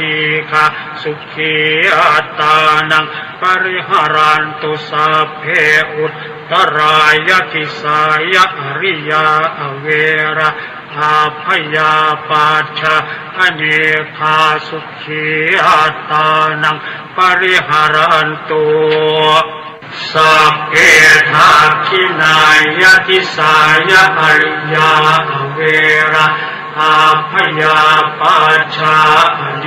คาสุขีอัตตานังปริหารันตุสัพเพปุราธิมายะอนุทิสายะอริยาอเวราอาพยาปัจฉาอเนคาสุขีอัตตานังปริหารันตุสัพเพปัจฉิมายะอนุทิสายะอริยาอเวราอาพยาปัจฉาอเนคาสุขีอัตตานังปริหารันตุสัพเพอุตตรายะอนุทิสายะอริยาอเวราอาพยาปัจฉาอเนคาสุขีอัตตานังปริหารันตุสัพเพทาคินายะอนุทิสายะอริยาอเวราอาพยาปัจฉาอเนคาสุขีอัตตานังปริหารันตุสัพเพเหติมายะทิสายะอริยาอเวราอาพยาปัจฉาอเนคาสุขีอัตตานังปริหารันตุสัพเพอุปริมายะทิสายะอริยาอเวราพยาปัจฉาอเนคาสุขีอัตตานังปริหารันตุสัพเพปุราธิมายะทิสายะอริยาอเวราอาพยาปัจฉาอเนคาสุขีอัตตานังปริหารันตุสัพเพปัจฉิมายะทิสายะอริยาอเวราอาพยาปัจฉาอเนคาสุขีอัตตานังปริหารันตุสัพเพ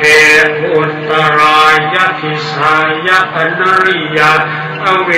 ราอาพยาปัจฉาอเนคาสุข ขีอัตตานังปริหารันตุสัพเพทักขินายะขิสายะอนัลลิยาเวราอาภยาปัจจาอนิคาสุขีอัตตานังปริหารันตุสัพเพปุราธิมายะอนุทิสายะอนัลลิยาเวราพยามปัญชามณีคาสุขีอัตตานังปริหารันตุสัพเพปัจฉิมายะอนุทิสายะอนัลลิยาเวราพยามปัญชามณีคาสุขีอัตตานังปริหารันตุสัพเพอุตตรายะอนุทิสายะอนัลลิยาเวราพยามปัญชามณีคาสุขีอัตตานังปริหารันตุสัพเพทักขินายะอนุทิสายะอนัลลิยาเวราพยามปัญชามณีคาสุขีอัตตานังปริหารันตุสัพเพทิมายะทิสายะอนัลลิยาเวราพยามปัจจานิคาสุขีอัตตานังปริหารันตุสัพเพอุปริมายะทิสายะอนัลลิยาเวราพยามปัญชามณีคาสุขีอัตตานังปริหารันตุสัพเพปุราธิมายะทิสายะเทวาเวราพยามปัญชามณีคาสุขีอัตตานังปริหารันตุสัพเพปัจฉิมายะทิสายะเทวาเวราพยามปัจจานิคาสุขีอัตตานังปริหารันตุสัพเพอุตตรายะทิสายะเทวาเวราพยามปัจจานิคาสุขีอัตตานังปริหารันตุสัพเพทักขินายะทิสายะเทวาเวราพยามปัจจานิคาสุขีอัตตานังปริหารันตุสัพเพปุราธิมายะอนุทิสายะเทวาเวราพยามปัจจานิคาสุขีอัตตานังปริหารันตุสัพเพปัจฉิมายะอนุทิสายะเทวาเวราพยามปัจจานิคาสุขีอัตตานังปริหารันตุสัพเพอุตตรายะอนุทิสายะเทวาเวราพยามปัจจานิคาสุขีอัตตานังปริหารันตุสัพเพทักขินายะอนุทิสายะเทวาเวราพยามปัจจานิคาสุขีอัตตานังปริหารันตุสัพเพทิมายะทิสายะเทวาเวราพยามปัญชานิคาสุขีอัตตานังปริหารันตุสัพเพอุปริมายะทิสายะเทวาเวราพยามปัจจานิคาสุขีอัตตานังปริหารันตุสัพเพปุราธิมายะทิสายะมนุษสาเวราพยามปัจจานิคาสุขีอัตตานังป ปริหารันตุสัพเพปัจฉิมายติสายมนุษย์สาเวราพยาปัจชานิคาสุขีอัตตานังปริหารันตุสัพเพอุตตรายติสายมนุษย์สาเวราพยาปัจชานิคาสุขีอัตตานังปริหารันตุสัพเพทักขินายติสายมนุษย์สาเวราพยาปัจชานิคาสุขีอัตตานังปริหารันตุสัพเพปุรัตขิมายะอนุทิสายมนุษย์สาเวราพยาปัจชานิคาสุขีอัตตานังปริหารันตุสัพเพปัจฉิมายะอนุทิสายมนุษย์สาเวราพยาปัจชานิคาสุขีอัตตานังปริหารันตุสัพเพอุตตรายะอนุทิสายมนุษย์สาเวราพยาปัจชานิคาสุขีอัตตานังปริหารันตุสัพเพทักขินายะอนุทิสายมนุษย์สาเวราพยาปัจชานิคาสุขีอัตตานังปริหารันตุสัพเพเหติมายติสายะมนุษย์สาเวราพยาปัจชานิคาสุขีอัตตานังปริหารันตุสัพเพอุปริมายติสายมนุษย์สาเวราพยาปัจชานิคาสุขีอัตตานังปริหารันตุสัพเพปุราธิปายติสายวินิปาติกาเวราพยาปัจชานิคาสุขีอัตตานังปริหารันตุสัพเพปัจฉิมายติสายวินิปาติกาเวราพยาปัจชานิคาสุขีอัตตานังปริหารันตุสัพเพอุตตรายติสายวินิปาติกาเวราพยาปัจชานิคาสุขีอัตตานังปริหารันตุสัพเพทักขินายติสายวินิปาติกาเวราพยาปัจชานิคาสุขีอัตตานังปริหารันตุสัพเพทักขินายติสายวินิปาติกาเวราพยาปัจชานิคาสุขีอัตตานังปริหารันตุสัพเพปุราธิมายะอนุทิสายวินิปาติกาเวราพยาปัจชานิคาสุขีอัตตานังปริหารันตุสัพเพปัจฉิมายะอนุทิสายวินิปาติกาเวราพยาปัจชานิคาสุขีอัตตานังปริหารันตุสัพเพอุตตรายะอนุทิสายวินิปาติกาเวราพยาปัจชา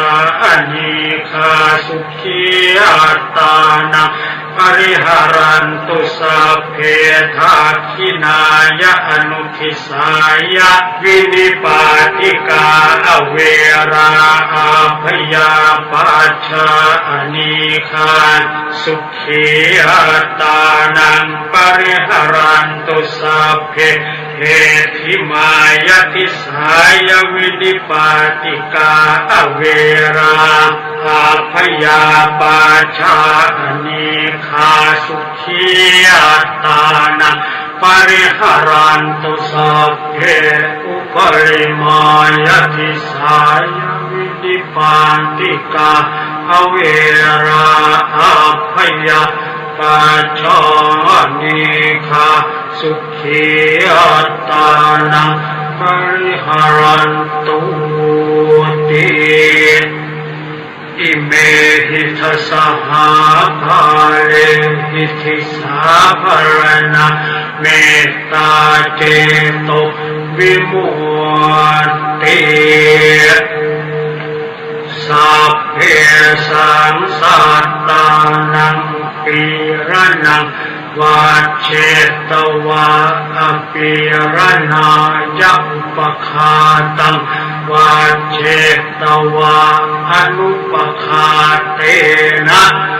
สันตาปังวัฏเชตวะอสันตาเปนะปริยาคานังวัฏเชตวะอปริยาทาเนนะวิเหสังเวชเชตวะอวิเหสายสัพเพสัตตาอเวริโนโหนตุมาเวริโนสุขิโนโหนตุมาทุกขิโนสุขิตาตาโหนตุมาทุกขิตาติเมหิอัตถาคาเลหิสัพเพสัตเตเมตายติติเมตตาตังธัมมังเจตยติติเจโตสัพพพยาปาทัปปริโยธาเนหิมุตจติติเมตตาจเจโตวิมุตติจาติเมตตาเจโตวิมุตติเมตตาธรรมวิหารภาวนานิทธิตาบทกรวดน้ำและแผ่เมตตาสัพเพสัตตาสัตว์ทั้งหลายที่เป็นเพื่อนทุกข์เกิดแก่เจ็บตายด้วยกันทั้งหมดทั้งสิ้นอเวราโหตุจงเป็นสุขเถิดอย่าได้มีเวรแก่กันและกันเลยอัพยาปชาโหตุจงเป็นสุขเถิดอย่าได้พยาบาทเบียดเบียนซึ่งกันและกันเลยอนีคาโหตุจงเป็นสุขเถิดอย่าได้มีความทุกข์กายทุกข์ใจเลยสุขีอัตตานังปริหารันตุจงมีความสุขกายสุขใจรักษาตนให้พ้นจากทุกภัยทั้งสิ้นเถิดบทกรวดน้ำอุทิศส่วนกุศลอิทังเมมาตาปิตูนังโหตุสุขิตาโหนตุมาตาปิตโรขอส่วนบุญนี้จงสำเร็จแก่มารดาบิดาของข้าพเจ้าขอให้มารดาบิดาของข้าพเจ้าจงมีความสุขอิทังเมยาตินังโหตุสุขิตาโหนตุยาตโยขอส่วนบุญนี้จงสำเร็จแก่ญาติทั้งหลายของข้าพเจ้าขอให้ญาติทั้งหลายของข้าพเจ้าจงมีความสุขอิทังเมคุรุปัชชายาจริยานังโหตุสุขิตาโหนตุคุรุปัชชายาจริยาขอส่วนบุญนี้จงสำเร็จแก่ครูอุปชาอาจารย์ของข้าพเจ้าขอให้ครูอุปชาอาจารย์จงมีความสุขอิทังสัพพเทวตานังโหตุสุขิตาโหนตุสัพพเทวาขอส่วนบุญนี้จงสำเร็จแก่เทวดาทั้งหลายขอให้เทวดาทั้งหลายจงมีความสุขอิทังสัพพเปตานังโหตุสุขิตาโหนตุสัพพเปตา ขอส่วนบุญนี้จงสำเร็จแก่เปรตทั้งหลายขอให้เปรตทั้งหลายจงมีความสุขอิทังสัพพเวรีนังโหตุสุขิตาโหนตุสัพพเวรีขอส่วนบุญนี้จงสำเร็จแก่เจ้ากรรมนายเวรทั้งหลายขอให้เจ้ากรรมนายเวรทั้งหลายจงมีความสุขอิทังสัพพสัตตานังโหตุสุขิตาโหนตุสัพเพสัตตาขอส่วนบุญนี้จงสำเร็จแก่สัตว์ทั้งหลายทั้งปวงขอให้สัตว์ทั้งหลายทั้งปวงจงมีความสุข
คัมภีร์อุปาทสันติเป็นวรรณกรรมภาษาบาลีของล้านนาไทยแต่งโดยพระมหามังคละศีละวังสะพระเถระนักปราชญ์ของชาวเชียงใหม่รูปหนึ่ง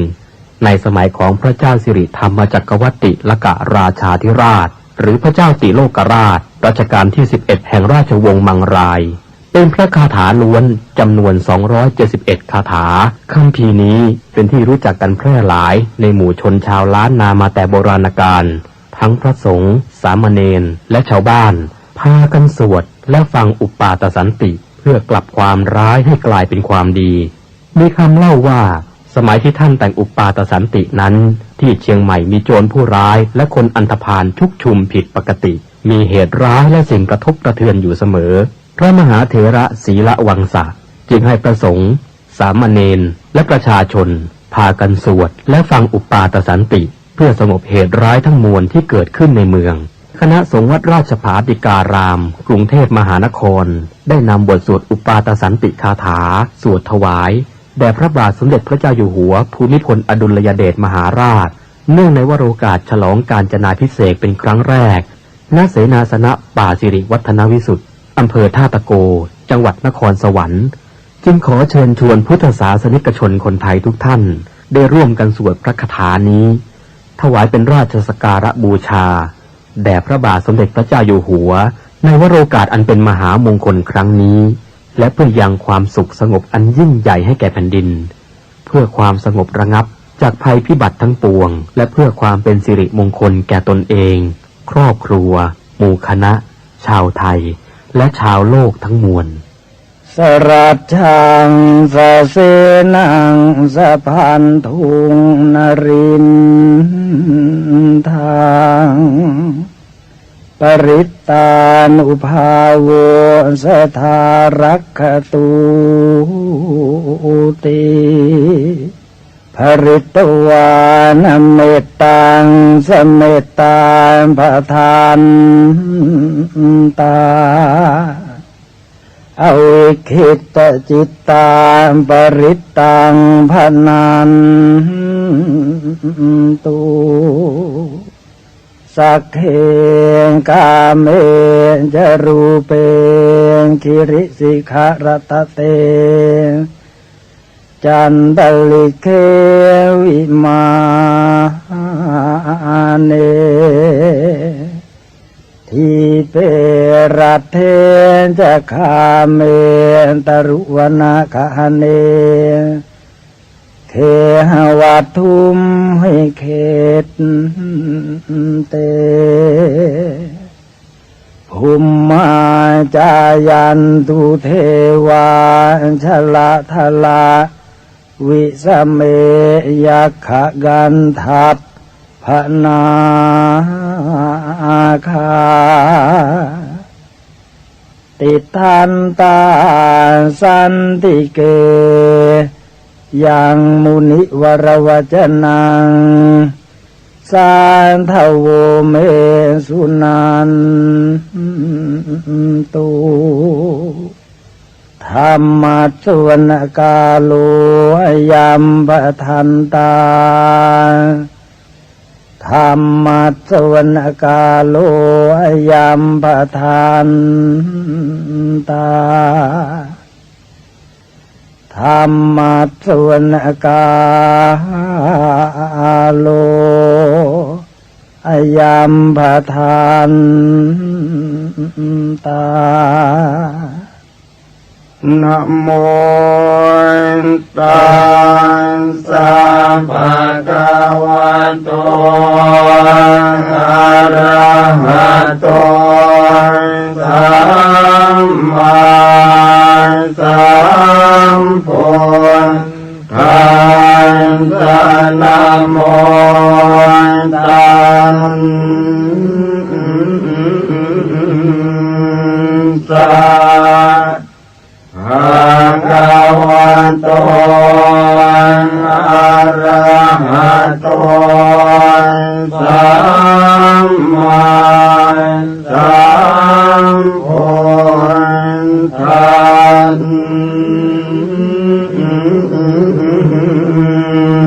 สะนะโมตัสสะภะคะวะโต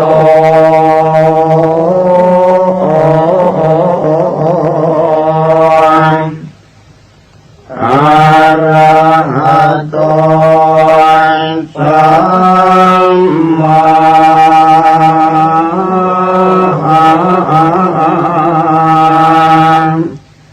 สัมพุทธัส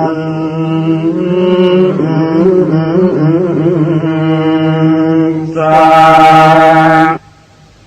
สุตุทัสโสอายังธัมโมโลกันตังขินาเทสิโตมหาสันติกโรโลเกสัมปัสสัมปันติตายโกสัมภูปั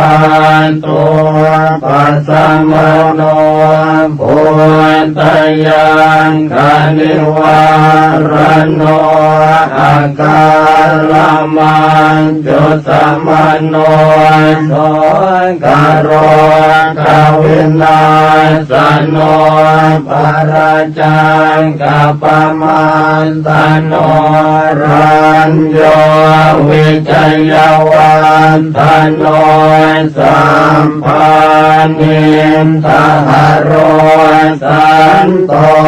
ธัมมังวังคามิปุ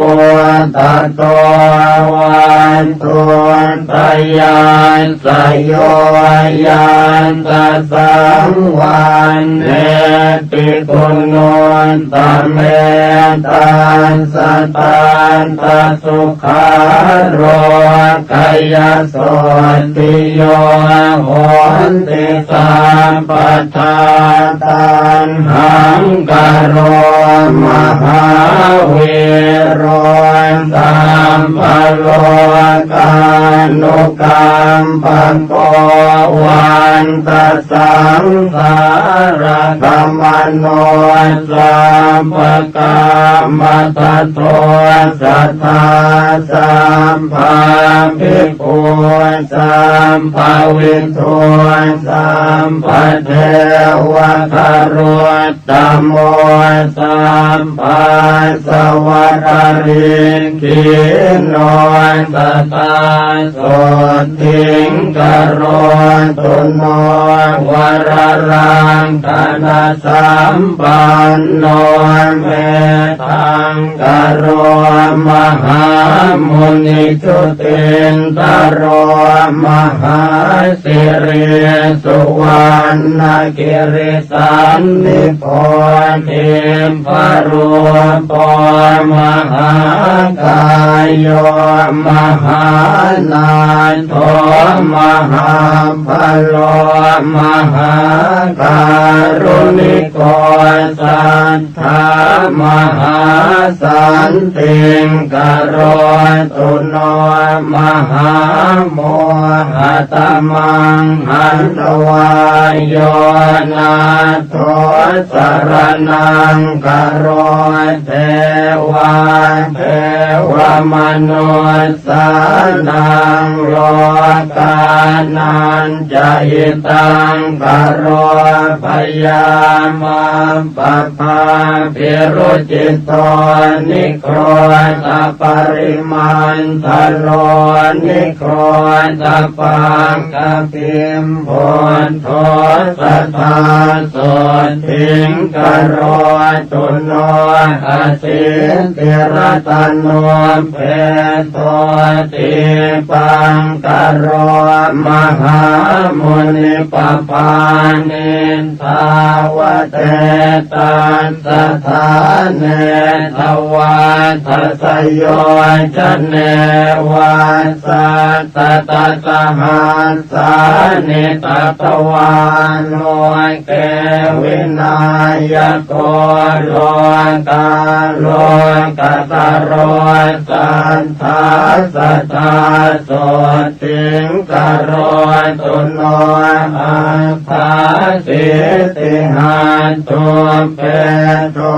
โกนทันโยนามนายโกสัมปธรรมเมหิอัสสมโมสัมภปารมิตาคัมโมวาสัสสะตสหัสสานิอายุตาสมเหสิโนโมเจตุโตสัมภปยาสัทธาโสติงกโรตุโนอัฏฐาสิติรตนานิอาจุมกโต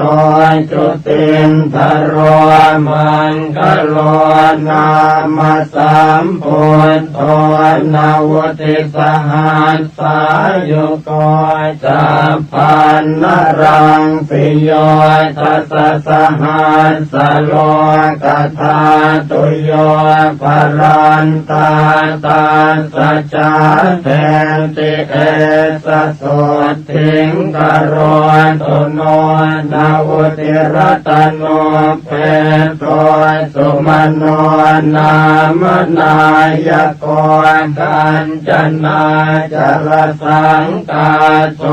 นาวติสหัสสายุโกอุเปโตปุณฑกุณเนหิสัมปสันตหิเตสโกกโรตุโนมหาสันติงอารกยัญจะสุขังสัตตาอสิติรตโนเพโทสันติสหัสสะอายุโกเรวโตนามสัมพุทโธสัมภโลปุตตโรมุนิตาสัสริเรเนพัตตาปภามาลาอนุตตราปรันตายโยชเนนิจังสัทธาโสทิงกโรตุโนโมปิโตนามาสัมพุทโธนาวติสหัสสายุโกสังสารสังกเรสันเตภะหุโมเจติทุกขโตอัตตปัญญาสารตนังอาจุกโตมหามุนิโอภาเสติติสาสัมภาสัทธาโสติงก โรตุโนอโน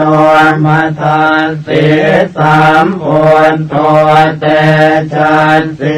ทุรติกโมอันตปันนาสรตโนโอภาเสนโตสเทวเกนิพพานปาปะโกโลเกวัสสัสตสหัสสายุกโรตุโนมหาสันติงสุขิตาจะมยังสัทธาปัตุโมนามสัมพุทโธโลกเจโธนราสะโพหันตปัญญาสรตโนอาทิตโยววิโรจติวาสัสตสหัสสา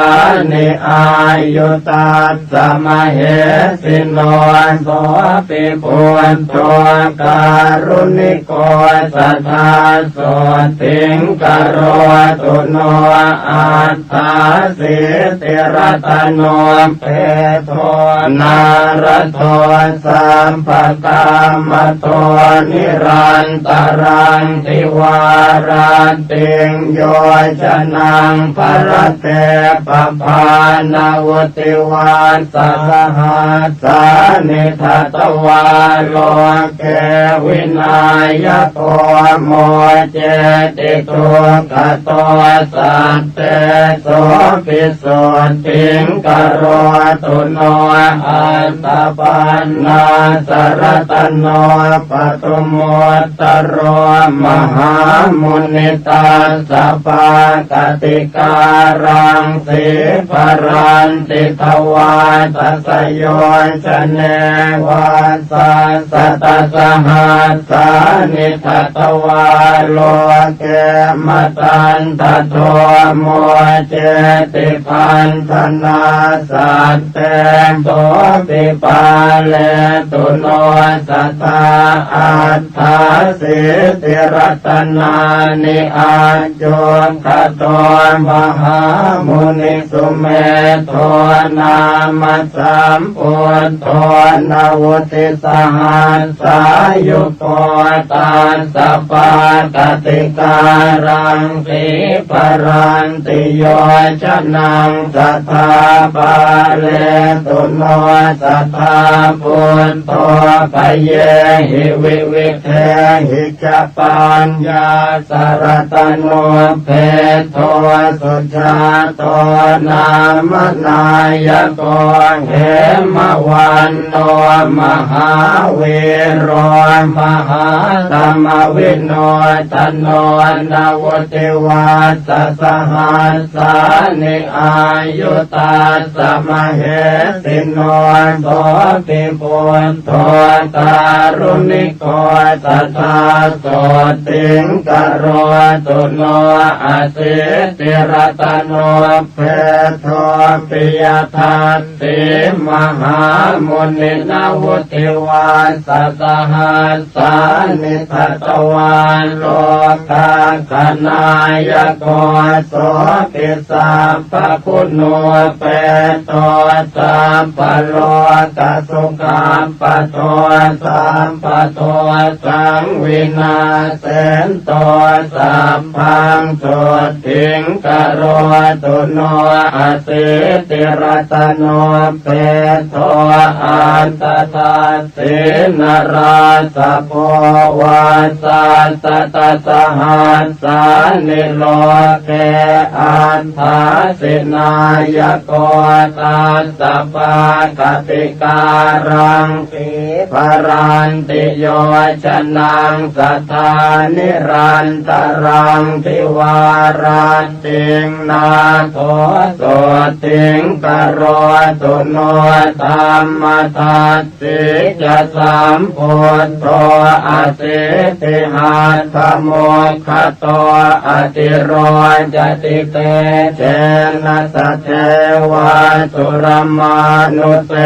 วาสัสตสหัสสานิทัตวาโล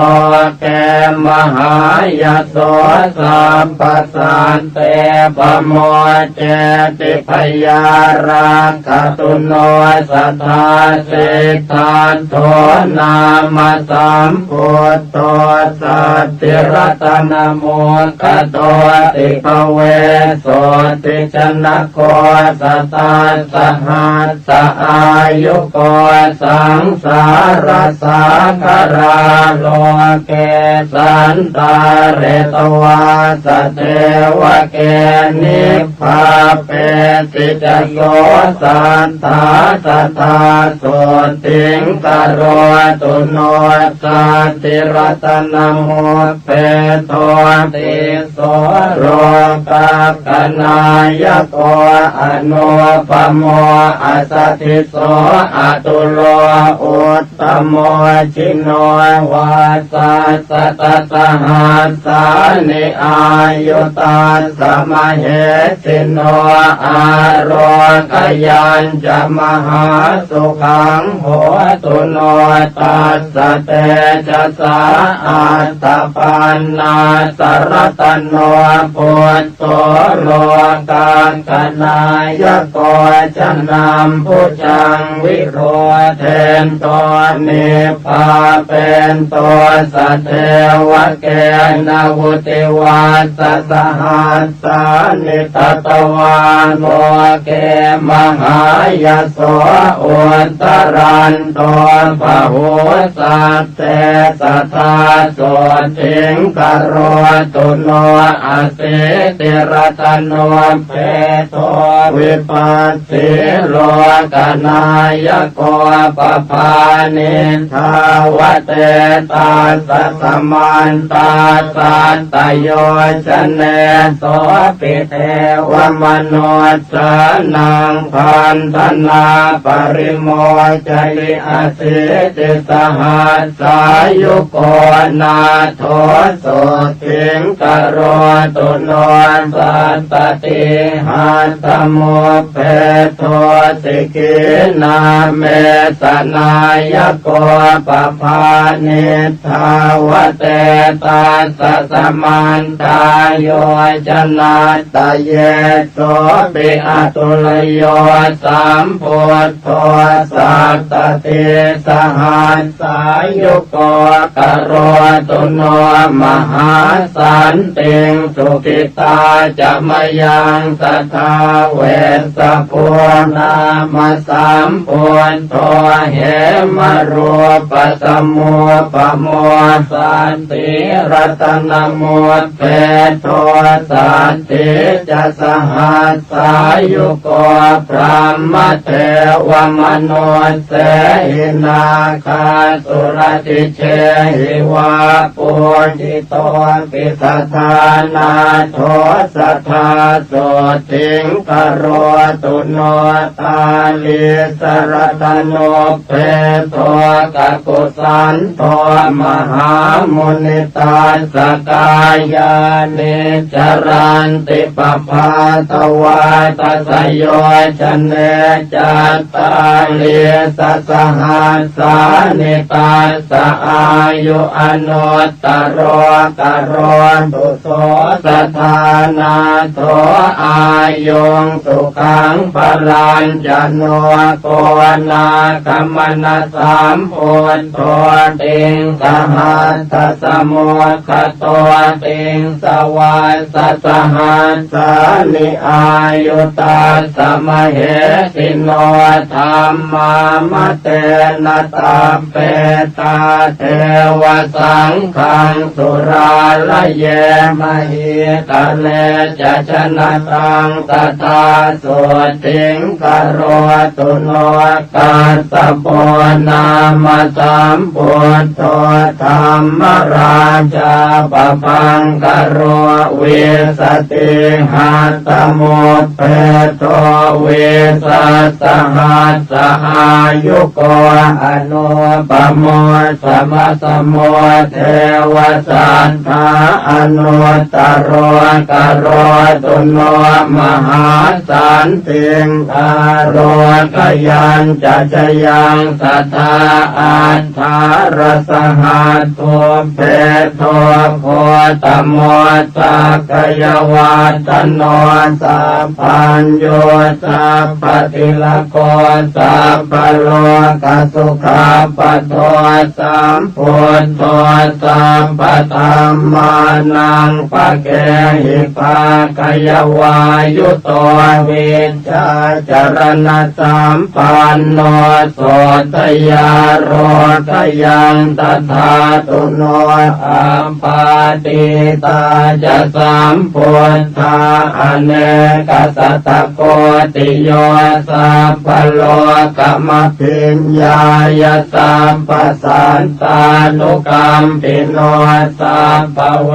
รปยาติตาสัพพโลกสุขัมปทานสัพพโทสังวินาเสนตาสัพพโสติงกโรนตุโนอนาคเตจะสัมพุทโธเมตตโยเทวปุจิตโตมหิติโกมหาเทวมหาสันติงกโรตุโนสัพเพปัจเจกสัมพุทธานิโรธจานโกวิธานิราลยานิราสังฆาอัปปมายามเหสโยทุเรติวินัยเยติสวาสัมปัตตาตังกเนนะเตสันติติกะปะเลกัตวาสัทธาสันติงกโรตุโนสวากขาตาติสัมปันโนธัมโมสัพปริยาติโกสังสารสากราโลเกตาเรติจินโคจโรกิเลสชาลวิทังสีวิสุทโธปุตตะเสวิโตนิพพานกัมมโนสันโตสัทธาโสติงกโรตุโนศีลาติคุณสัมปันโนสังโฆมัคคะปะเลติโตจิตตินทริโยจิตตปาปนตากินัยโยอนุตตโรอนาสวะปริสุทธโธนิราสาโสภวาภเวนิพพานโคจโรสันโตสัทธาโสติงกโรตุโนอัญญาตะโกนทัญญาเถโรรัตตัญโยนังอะโกอาหุธรรมจักกาภิตมโยสัทธาโสติงกโรตุโนวาปัสเถโรมหาปัญโยมหาตมวิโนทโนมหาสันติกโรโลเกมหาสันติงกโรตุโนภัสสิโยภัสสติโลจตากินัยโยอนุตตโรโลกัสสจริโตเถโรสัทธาโสติงกโรตุโนมหานามโมมหาปัญโยมหาธรรมวิโทสุโตมหาขีนาสวะเถโรมหาสันติงกโรตุโนอันตกิเถโรมหาปัญโยจิตตมาโรจิตินทริโยจิตตปัญจติโกโลเกสัทธาโสติงกโรตุโนอนุปปิกทังสุตวายโสเอกากมานะโสอาคธรรมมโนปัตโตโสทาโรคยังตถาตุโนจตุวาติกาจะปัญญาสเถรังกิสหายกาปัตตวานปรมังสันติงสัทธาโสติงกโรตุโนเยติงสัพพัทธวาคิยาโรเปนาตุรวันนิโนขีนาสวาวสีปุตตาเตก รนตุอนามยังอุรุเวลกาสะโปปิมหาปริสานะโมตโมตปิโตอาคาธานามิคทาโสติงกโรตุโนโยนะติกาสปัตเทโรปุญญาเกโตอนุตตรตสังโฆศีลสัมปันโนตตาโสติงกโรตุโนธรรมปัจจริโตสันโตโยเทโรขยากาสโปสังยุตโตภวนิเตเหสทาโสติงกโรตุโนโตกนาทังสเปตวานปัญญวันตานปานินางปัญญายสาลิโอตัสสะกลังนาคติโสลสิงสาลิโอตมหาปัญโยปัตโมอาคสาวกธรรมเสนาปฏิเสโทสัทธาโสติงกโรตุโนปาทังคุลิกมัสเตนะเวชยันตปกรรมปโนปัตวิงมหาติงสัพพังสมัสโสปริวัติตุงโมกัลลาโนมหาเถโรทุติโยอาคาสาวกอิทธิมันตานังโสอาโคตตาโสติงกโรตุโนมหากาสปัตเถโรปิโอ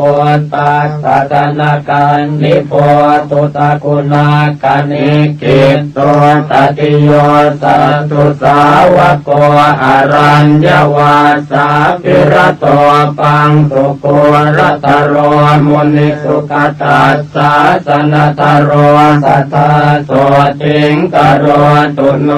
อาปาติอนาปาติยาสเตกิจจายโกวิโตวินัยเยอาคเนกิตโต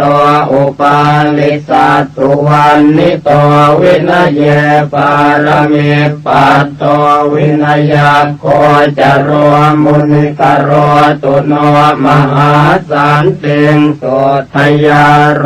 ขยังตถาตุโนอนุโรธมหาเถโรติปจักขุนโมตโมยาติเสโตภะคะวะโตโส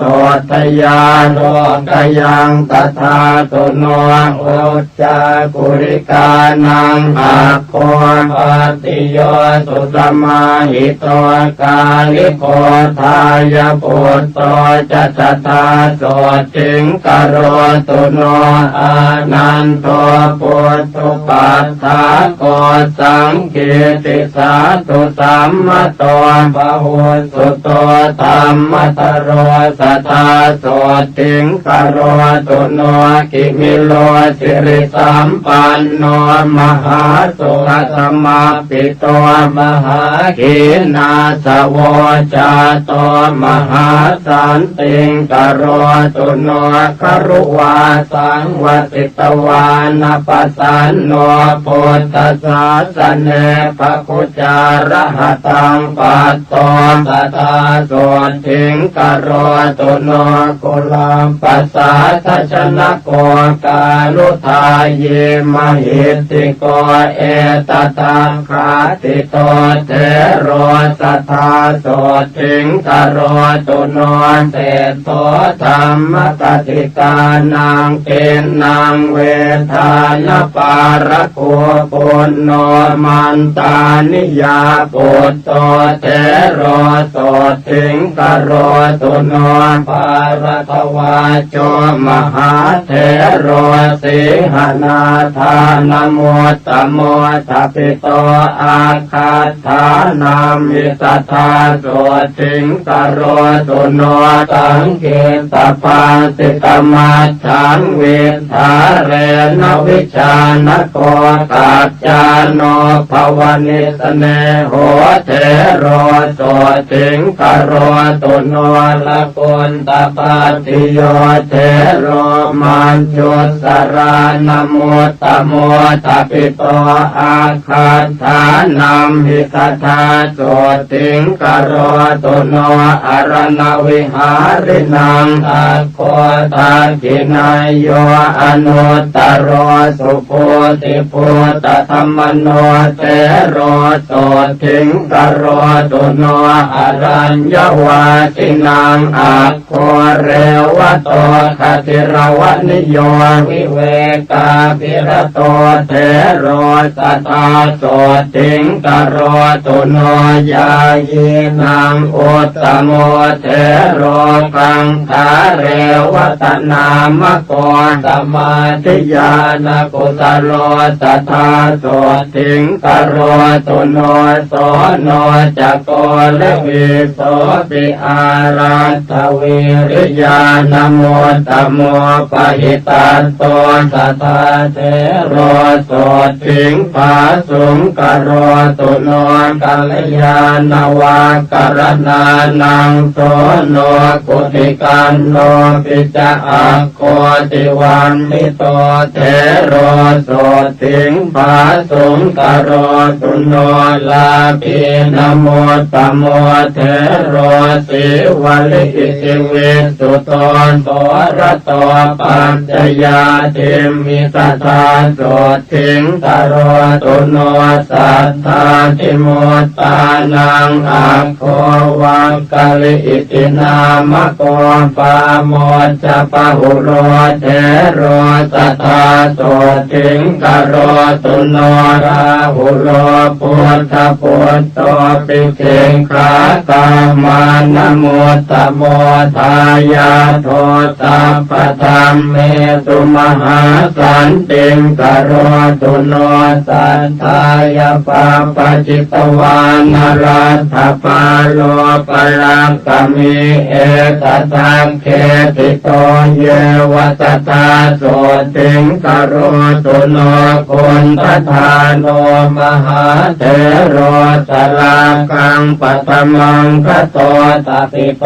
เยวทานัมมิตถาโสติงกโรตุโนปฏิภาณวันตานัมปิอาโคติตุตวันนิโตวังกีโส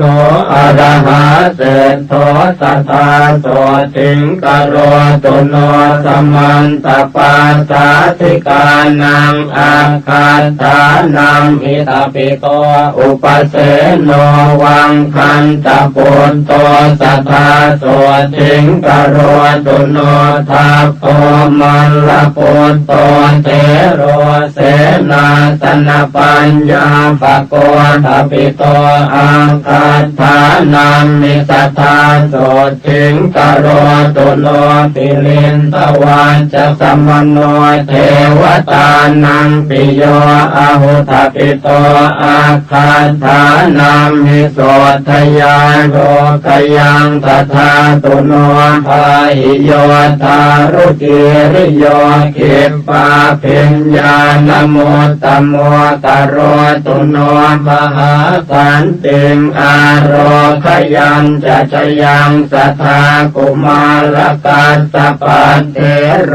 จิตตกถินโมตโมมิชาวิตากุปัจเจโตสัทธาโสติงกโรตุโนปฏิสัมปิตาปัตตานังอาการตานัมหิตปิโตโกติโตอรหาเศธโตสัทธาโสติงกโรตุโนอัปปาภาโทมหาเถโรอัปปาภาทานโมตโมภากุโลอรหาชาโตสัทธาโสติงกโรตุโนปุพเพนิวาสเวทีนังอัคโค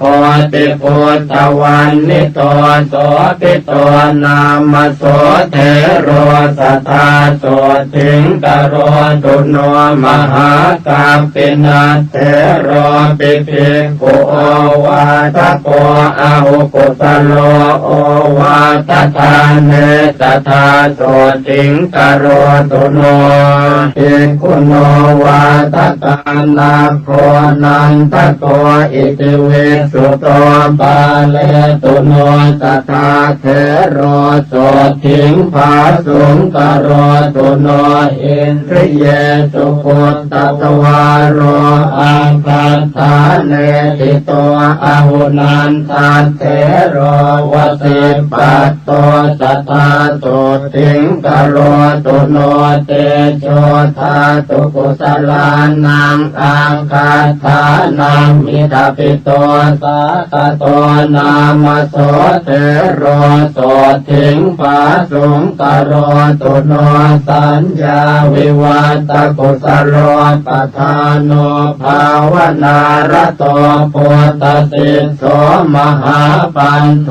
มหาสันติงกโรตุโนจุลปันตกันเถโรปิมโนมยาปินิมิโตทัปิโตอาคาธานัมมิสัทธาโสติงกโรตุโนปฏิภาณยกานังตุอาคาธานัมมิทัปิโตราโตเถโรมหาโสติงกโรตุโนอนามยังโลกจิวรธารานังภิกขุนังอุตตโมอาหุโมกราชมหาเถโรมหาสันติงกโรตุโนวิมโลวิมลปัญโยสุรูปสุสัมมาหิโตระโชนลิมปฏิคันเตมหาสันติงกโรตุโนธรรมปาโลมหาปาโลมหาธรรมตโรยติมหาขีนาสวโลเกมหาสันติงกโรตุโนจักขุปาโลมหาเถโรปทานโนศิรสังวุโตปหิตัตโตมหากายโยมหาสันติงกโรตุโนสัพพเวรพยาติโตนารโตอาสวะขโยมหาสันติกโรโลเกสัทธาโสทิงกโรตุโนโพธปูชายนิรโตจินภัตติปรายโนสัทธรรมสวโนเถโรสัทธาโสทิงกโรตุโนปัจฉิมภวสัมปัตโตโคตโมภาวนารโตราคะขยมโนปัตโตสัทธาโสทิงกโรตุโนเสนาสเนสุสัพพายังลัทธาจานังสมาราภิโคติโกโพธชายันโตสัทธาโสทิงกโรตุโนโพเทปัสสันนมานโสสุปาหุปัญจลีกโตขีนาสววติปุโตมหาสันติงกโรตุโนวิปัสสนายปัสสุโตวันนิโยสุสมาหิโตสัตโตยายีวันเนวาสิสัตตาโสทิงกโรตุโนโอติโยวินัยตโรอติกันโตนรามเรธาเรนโตอันติมันเทหังสัทธาโสทิงกโรตุโนวิมโลวิรโชจันโลชาโตปันตระเกตุนาพิมพิสาราตโชเถโรสัทธาโสทิงกโรตุโนรัมมารัญเยวติตวานภาเวนโตกุสลังปะหุงโยคังเขมมโนปัตโตสัพพิโยสันติงกโรตุโนปุเพนิวาสังจานันโตเตปจักขุวิโสทโนนาคิโตระระหังปัตโตโสทยาโรคยังตถาตุโนปาติโมกัมมโนปัตโตวิจโยรัญญโคจโรลาภา ลาปิตถาสังเสสทาโสติงกโรตุโนตันหาชตังวิชเตตวาวัตเตตวานวิปัสสนังสังกรติโตมหาเถโรมหาสันติงกโรตุโนอรัญญวาสาภิรโตภวเนติสมุหโตธัมมานังปารมิปัตโตอุตตโรปาตุโนภยาปุเปปุญญานิกัตวานะปุปโยคังสมารปิอุตโพระหตังปัตโตสัทธาโสทิงกโรตุโนสมาปันติสมาปันโนจรพิญโยมหิติโกสิวโกพุทธชายันโตสัทธาโสทิงกโรตุโนสัตตาริยธโนเทโรตนิโยตัม